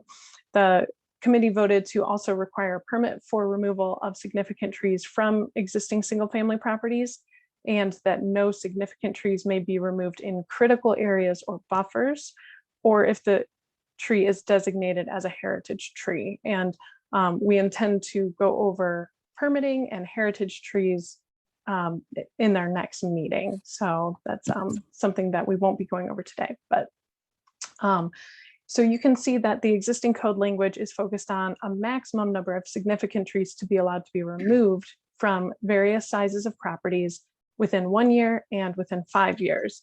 But because no permit is required, it is difficult to track this section of the code as it is. So, option 1, of course, is to keep the existing code language as it is. Option 2, through the discussion with the ad hoc committee, we came up with 2 different ways to address what the ad hoc committee wanted to accomplish by having a minimum number of minimum amount of trees or tree canopy per property. So option 2 is modeled after Montgomery County, Maryland, because they have a minimum number of shade trees to maintain per lot size. And the structure is very strong to this code section. So one main difference is that their lot sizes were much smaller there. So this scale that you see in the chart here has been teased out so that it's more appropriate for Lakewood with larger lot sizes. And one thing, so basically for property size, you have a minimum number of shade trees required. So essentially tree removal would be allowed through a tree removal permit process, but these minimum number of shade trees would be required to remain on the property. And a shade tree, for the sake of this chapter, is a tree of large stature that is capable of growing to 50 feet or greater in height at maturity. And yes, looks like there's questions. Mr. Wagaman? Yes. We're working on having a energy plan in our community. And one of the ideas on energy is to use solar panels on homes. If we do that and you've got shade trees, that's a big negative factor. So how do we reconcile that, or has there been some discussion or thoughts on that? Sure, yeah, and that's an interesting one because typically when you have trees that are providing shade for a home, you're reducing the energy cost just by providing shade. So there is that inherent value of the tree in energy savings that is actually calculated with a lot of established data throughout the forestry industry. So so I do obviously promote sustainable and sustainable and renewable energy as well. But yes, so that's the first point, but also just that the shade trees on the property aren't necessarily always close to the house. So just as long as they're within the bounds of the property, that's what this is getting at here. And I think that pretty much covers it. If there's anything else that Chris or Lisa want to add. Sorry, Alex. Mr. Buer does have a comment. Yeah, just a quick comment here. If I have a piece of property that's 15,000 square feet and I'm supposed to have 12 trees, and I don't have 12 trees, and I come in with a minor addition to my property, is my structure or property considered non-conforming until those trees are to be planted? Or is this something that we're going to exempt from the non-conforming section of the code? I think that's more of a question for Courtney. A great question, Dave. So we'll revisit that. My initial thought is that it would not apply to the non-conforming section of the code and would only be triggered when there was a tree preservation question. But that's my initial thought. So we definitely need to circle back on best practices. Mr. Pearson? So I live on like a 8,000 square foot lot or so. And I can't imagine having 9 50-foot trees somewhere around my lot. Like I have 2 street trees and my backyard is like, 70 feet wide or 60 feet wide or something and like 35 feet deep. I mean, that's an incredible amount of huge trees. Like you're not going to have any grass or any livable like entertaining or play areas for like families. And I mean, everything's going to be completely covered in canopy, and these numbers just seem, I mean, a little out of whack, to be frank. in And my I think, no, I appreciate that feedback. And I think these numbers can absolutely be scaled. This scenario, as I said, was scaled from a different size jurisdiction. So I think that if it makes sense for us to propose new numbers that are more feasible for the properties in Lakewood, that would be something that we can absolutely look at. Mr. Buer. Yeah, another question. We have a lot of trees planted on property lines. So who gets the credit when it comes to measuring which tree goes to where? So it's just something to think about. Make everyone happy. Both get the credit. Cut it down and move it to the middle. It might be good to share the other option because I think it's coming at it a different angle that might be Okay, a fit. continue on. Yep. Yes, sure. So option 3 is to reflect the minimum number of tree units to maintain per acre of buildable area. So this example came out of Olympia, and we kept the same tree units here, the exact same chart that they have in Olympia. And so it should translate hopefully fairly well to Lakewood here. But the tree units are established based on the size of the trees on the property. And so it's a calculation that, you know, you have to have 30 tree units on the property, which means that if you have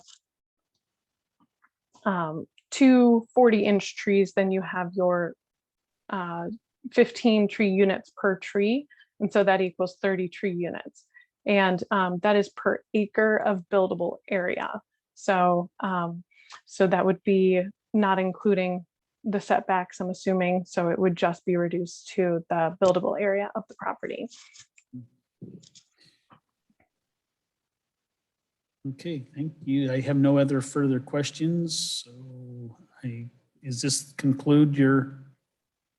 We have one more key Yep. issue that'll go very quickly. Okay, please continue on, then we'll get to Mr. Wegman.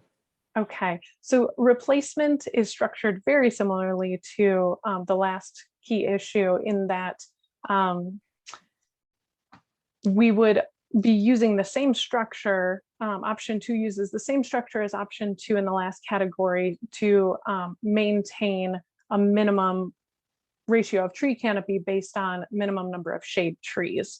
And then option 3 is very similar in that it uses the same replacement of minimum ratio based on 30 tree units per acre of buildable area. So it's the same calculations just to maintain that minimum as opposed to a different type of calculation that was in the code previously. Great. Okay, Mr. Wegman. Yeah, not on the one you just talked about, the one just previous to this.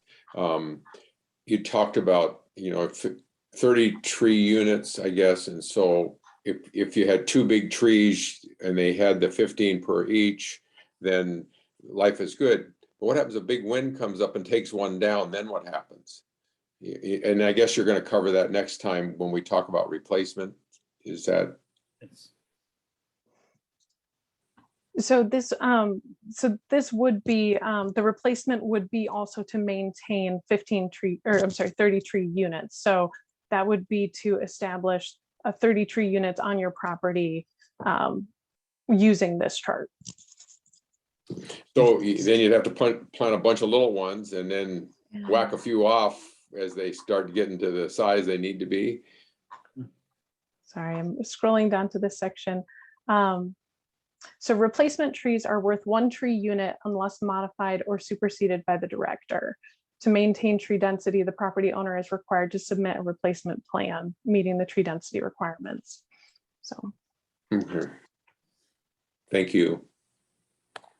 Thank you all for your presentation. Again, there is still probably going to be numerous more questions and thoughts. and ideas. So we do appreciate your diligent work and your presentation again. And I will ask one more time before concluding on this subject, if there was any comments from fellow Mr. Combs, one. So are we to give you guidance so that you can present this next time? Or is this something we should just wait to hear the whole presentation in conclusion next time and then kind of weigh in?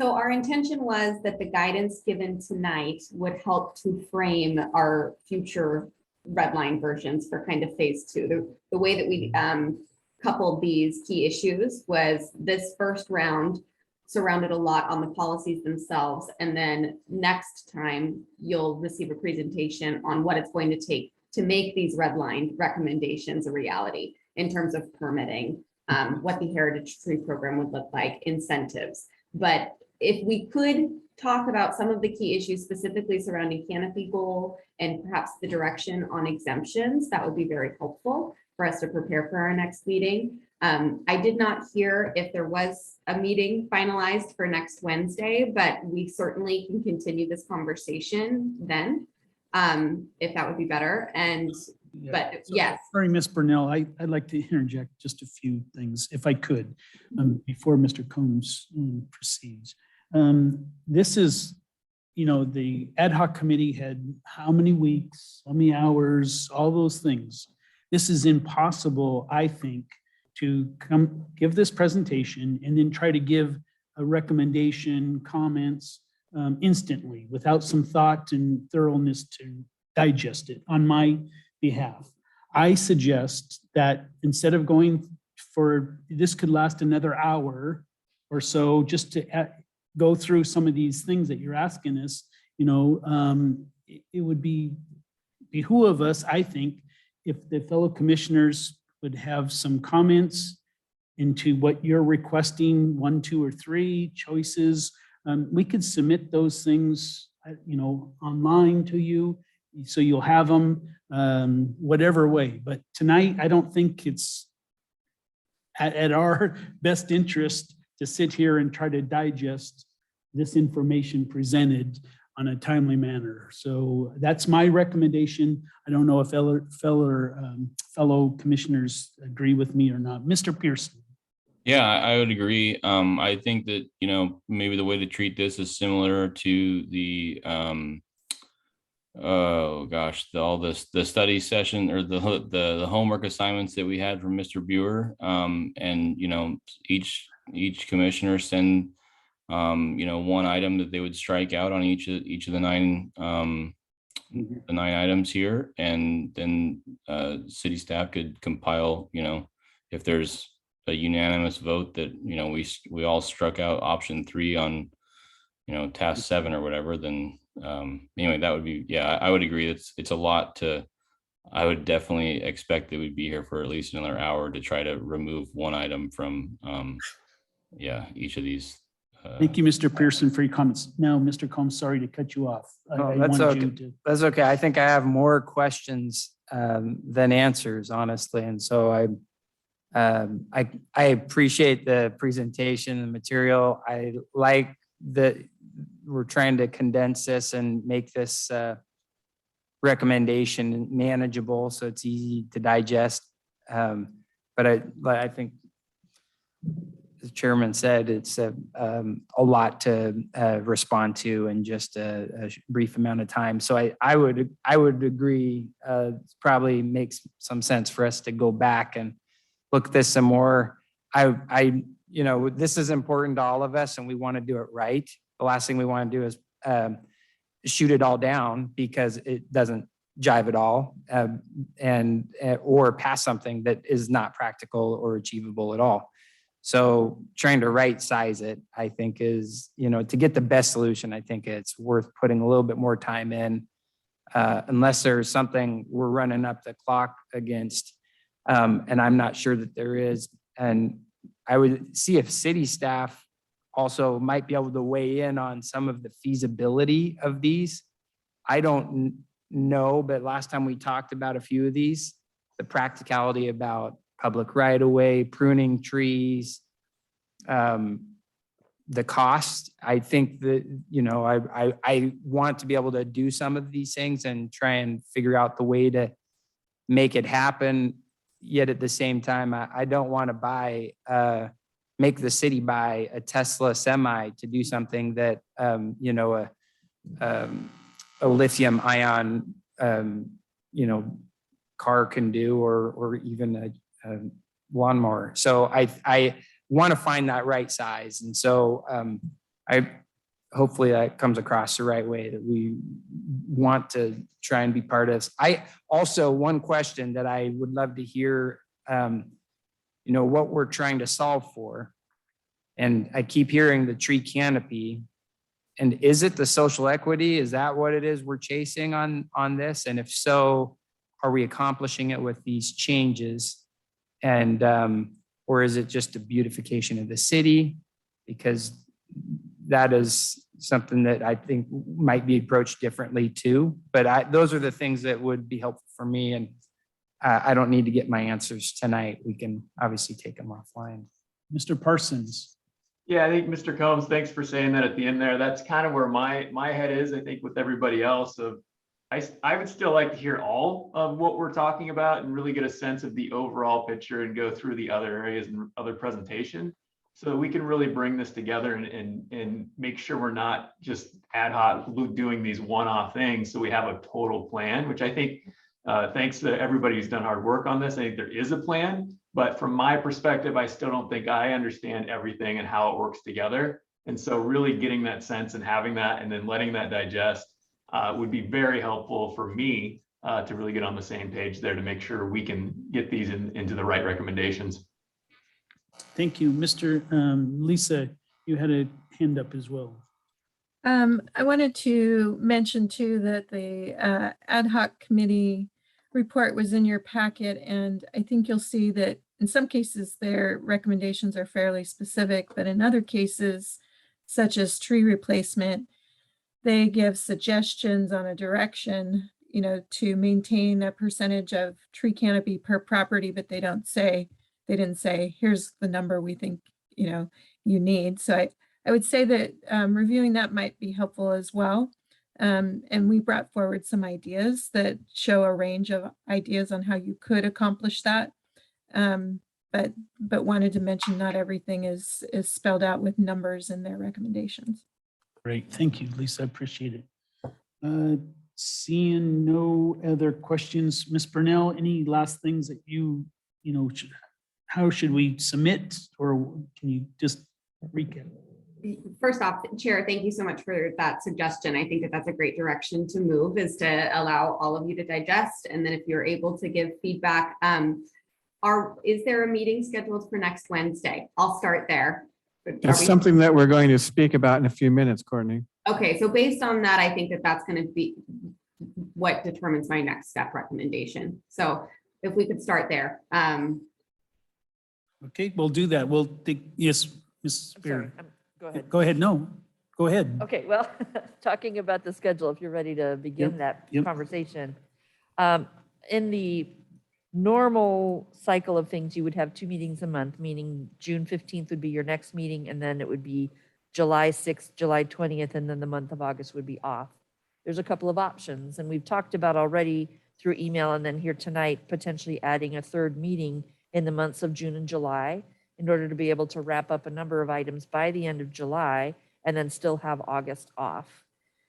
So there's one big question: do you still want August off? Because if that changes, then the other schedule in June and July would change. Or do you want to try to wrap things up by the end of July, have August off, and come back for fall? So commissioners, weigh in, please. Thoughts? I like to have a little break here and there. I'd rather, you know, jam out some work and be able to kick back for a month, but I'm open to either. So Thanks you, Mr. Pearson. How about Mr. Parsons? I'm open to either. Happy to keep going. I'm obviously one of the newer members, so maybe I don't need a break, but I'm happy to keep working in August. But you know, the more we can move it, the better. I'm open to either option. Okay, Mr. Wagaman. There's some king salmon up in British Columbia waiting for me in August. Okay, Mr. Wegman, we get the gist then. All right. Okay, Mr. Estrada. I'd like a break also. Okay, Mr. Combs. I'm flexible. Awesome. Myself, I'd rather pledge or go through this thing and have August off. So I think we All right. kind of got a consensus to, everyone's pretty flexible, but yet it is nice to have some time off. Sure. So if that's the case, we do have this room reserved for a third meeting, which would be a week from tonight in June. So the Mhm. first 3 weeks of June, and then also the first 3 weeks of July, in order to have those 2 extra meetings before the end of the July time period. And the way it's scheduled currently is next Wednesday would be a continuation of the discussion regarding the tree code. Mhm.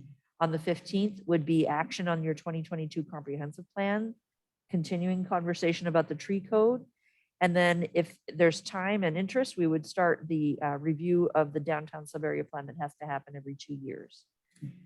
So if that is okay with the commission and it's okay with Courtney's schedule as well as the consultants, you would have either a continuation of tonight's conversation in a week, or you could go on to other issues and then all of your responses are due after that. Okay, and so let's stop there real fast, Mr. Wagon. Let's answer that question first. Does the commission want to hear the final the second half of the presentation? And then we can have questions on the whole package, or do you want to answer the questions on this first half and deliberate and talk about it next week? Any feelings, Mr. Wagaman?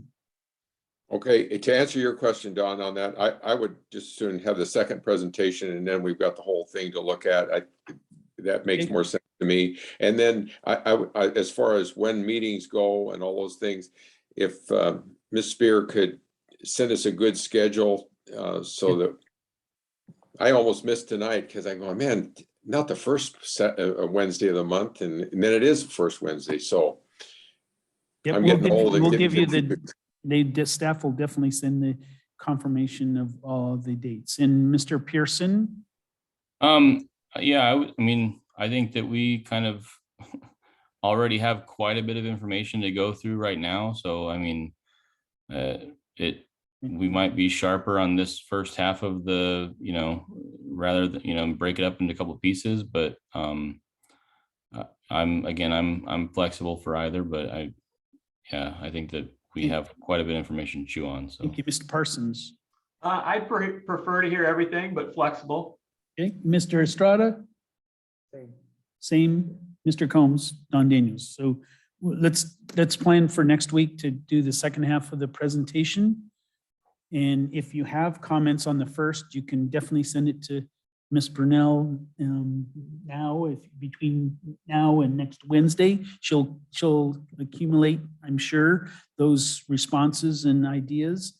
But if we hear the presentation for next week, then we could probably come back the third time and might have all of the ideas and suggestions that we can hash out. Mr. Combs. Would there be any reason we couldn't get the second half just sent to us so that we have that in advance and save us some time in the presentation? I think we want to be efficient with the time. Yeah, that's a great idea. They give that in the package, the presentation in the package where we can score through it and look and make some notes. And then we won't have to spend as much time going through each line item again, hashing every single thing. Thank you, Mr. Wagaman. I agree with Ryan Pearson, having a kind of a checklist that we could go through like Mr. Buer provided us. So could we have an Excel spreadsheet with them all listed out and we can just start scoring as we go through? Yeah, go ahead. Mr. Combs. Go ahead. Mr. Buer. What would be nice to have available at your next meeting is some sort of help documents or helpmates to help you look at these things, and you can have your own little score sheet and then provide your scores and then talk about it as a group. I know that's what we did with climate change. If that's something that is doable, I will work with Ms. Brunel on that process. Courtney, do you have anything to say about that? Just simply in 1 week. So right now, as I mentioned earlier, we have not finalized the presentation for the next meeting because we were thinking that some of the recommendations for the first phase 1 would play into phase 2.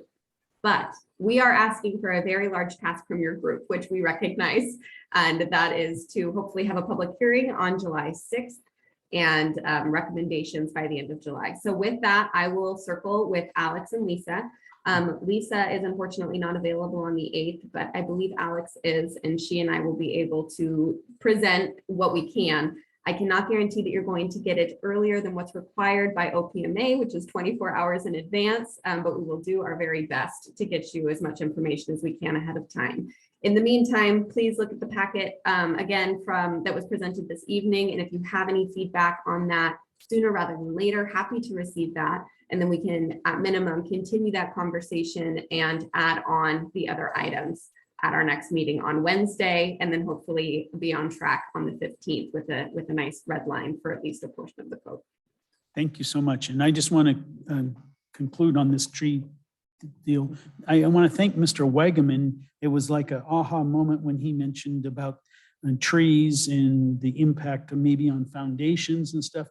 I've been dealing for about 2 years in my slab of my garage, had a crack in it, and now it's a wider crack, and now it's buckling up, and I could not figure out what the heck, do I have a water leak? So I've called the water specialist. Well, come to find out, it's about a 65-foot fir tree that's about 15 feet off the corner of my garage.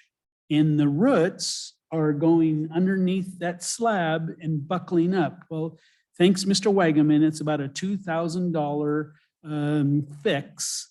And the recommendation is to take the tree down because you can dig forever and try to get that root and cut it up and, do all that. But that's $2,000 just to fix the garage and cut the root, hopefully. But now the additional to take the tree down. So thank you, Mr. Wagaman, for that. Mr. Pearson, do you have a comment? Yeah, so Mr. Beer was kind of asking about a scoring sheet, and I don't know about scoring so much because these are pretty simple. I mean, you have options 1, 2, or 3. It's not like 87 items that are, we're having to rank and stuff. But it would be helpful maybe to get cities, input on how each of the items is going to, does this jive with current code? Are there going to be potential issues? And some kind of quick thoughts on maybe each item. That would be helpful, I think, to get our brains going some more too. So, Mr. Wagaman? I appreciate your comments about your concrete slab. And, and I'm reminded for those of those that have small children, I remember reading to our oldest son about the lichen that got on the big boulder, and it got its little roots in there. And finally the big tree got a seed in that little crack in the big boulder. And the next thing you know, the boulder was broken in half. And it's a part of nature. Unfortunately, it's bad when it's your concrete slab. So I'm sorry for you on that. Okay, well, I thank you again for all, Alex, Lisa, and Ms. Brunel as well. Thank you all for that. I know this is daunting, and well, we're asking, a lot of the staff, asking you, but I think to do the job the best way that we think we should do and give recommendations to the council, they're going to have a lot of questions. If we don't ask them now, I know they're going to have questions as well. So thank you again, and we look forward to next week continuance. So thank you as well for these late hours. All right, thank you. So we move along to new business. Planning Commission schedule, we already did that. Just confirming that then we would be doing the 3 meetings in the next 2 months, and then we'll have no meeting in August. And at this point, you would not have a meeting either on the first September meeting. It wouldn't start up again until September 21st. Thank That'll you. be subject to change, of course. Okay, Final reports from staff. That's it from me, Mr. Chair. Mr. Buer, Just letting you know that climate change is coming back to you on June 15th. okay? Okay. Based upon some of the comments that were received from council members when the commission spoke to them, as well as later on in the meeting, Paul Boki mentioned some comments that perhaps we've taken on too much. And there was some concerns that given the department's workload and all of the other things that are going on, perhaps 34 recommendations is a little bit more than we could handle right now. So when I come back to you, we're going to keep those 34. It's going to be reorganized a little bit more differently. And I think that we're going to perhaps narrow that down to 10. Because even those 10 are going to require a bit of work. And I'm also getting into some financial situations with the budget and when the city is going to hire a climate change officer. Because things are moving very quickly at the moment in the whole climate change front. And we are not keeping up with a lot of the things that are going on. There's a lot of work moving forward with EV stations. And there's PSC that's making proposals in 2023. And I can tell you that some of the policy issues are very, very significant. There's also a lot of discussion going on about how to place EV stations along I-5 corridor. So we didn't even really talk about EV stations in the report.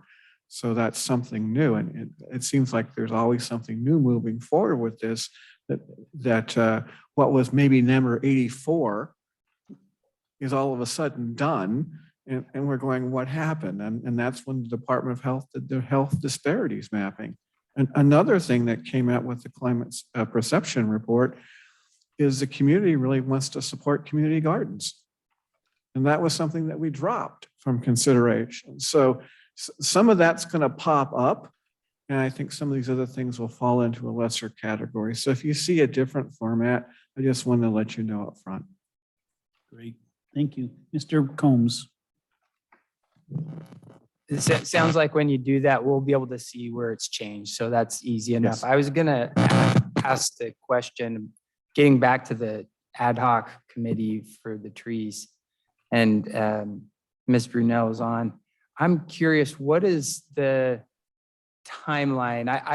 I'm glad to do the extra meetings and whatnot to meet the deadlines. Is there something coming up that we have to try and hit with the urgency of this? I want to make sure I understand. It feels like a house is burning down and we're trying to solve it. And so I just want to understand that better.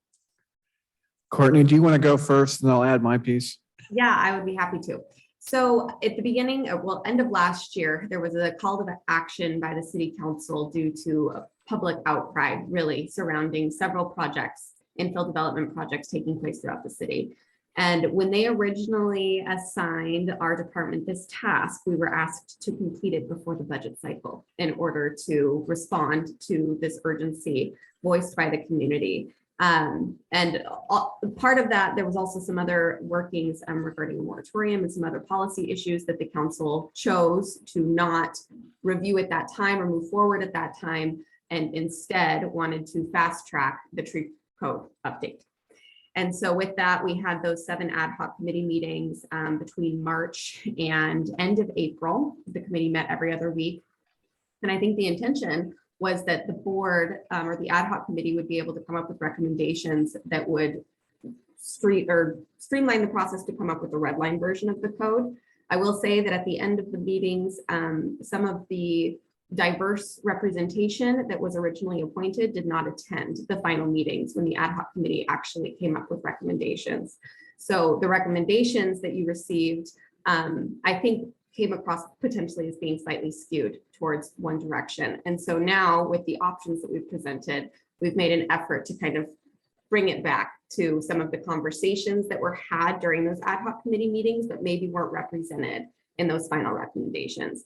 In terms of house burning down and the streamlined fast track process, that is direction that we're still trying to meet our schedule for having council begin their review in August and adopt, I believe, first week in September.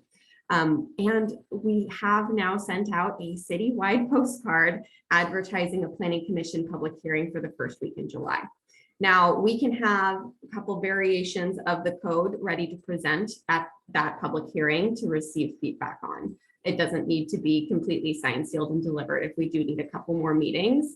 But I do think we should make every effort that we can to keep with that schedule and have all of you be comfortable with what the red lines roughly look like, maybe with a couple of outstanding issues prior to that public hearing.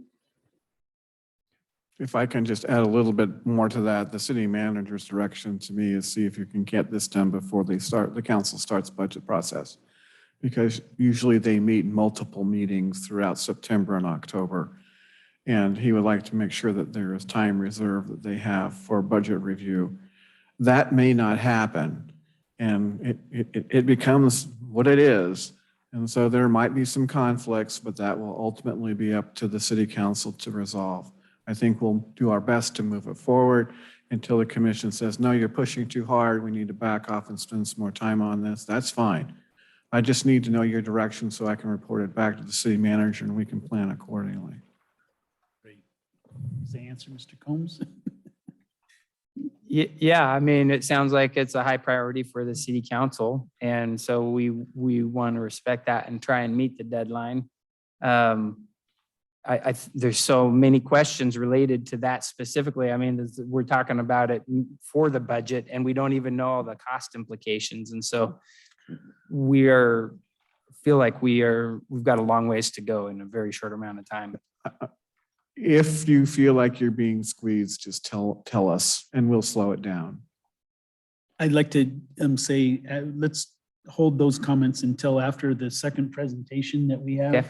If we could, I want to hear the second presentation. I want to go through this thing. And then if we feel like we're, wide apart or, Courtney can have all those comments and stuff she can gather. And then we can kind of decide at that time. Yeah, I'd like to see us have a good recommendation. I just see it so far away from being approved today that I want to be pragmatic about Right. what we can possibly do in this amount of time. And especially if our meetings go like they did tonight and the last time, we're not going to get there. So I want to be pragmatic about that. Thank you, Mr. Combs. Mr. Buer. I just also need to let you know that tree preservation has taken such a priority that other projects in the department have fallen away. Yeah. And so once we finish this, October, November are going to be busy with annual development regulations that we did not do because of tree preservation. So tree preservation has impacted our workload. And I would tell you that Courtney has probably spent 35% of her time on trying to keep this thing going. I have probably spent 10 to 15%. So you can give an idea about how much effort is being made to keep this on track. We'll keep spinning the plates, Ms. Brunel. You're doing great. Yeah, thank you. Yeah, thank you so much. Okay, And I Kevin. appreciate your feedback and I have ideas. So next week, hopefully we'll have a very productive meeting, and ahead of time, again, please feel free to reach out. Thank you so much. Appreciate it. Any other last comments from the staff? No, here, everyone's good. Thank you. We'll call the meeting adjourned. Thanks. See you guys. Thanks. Bye.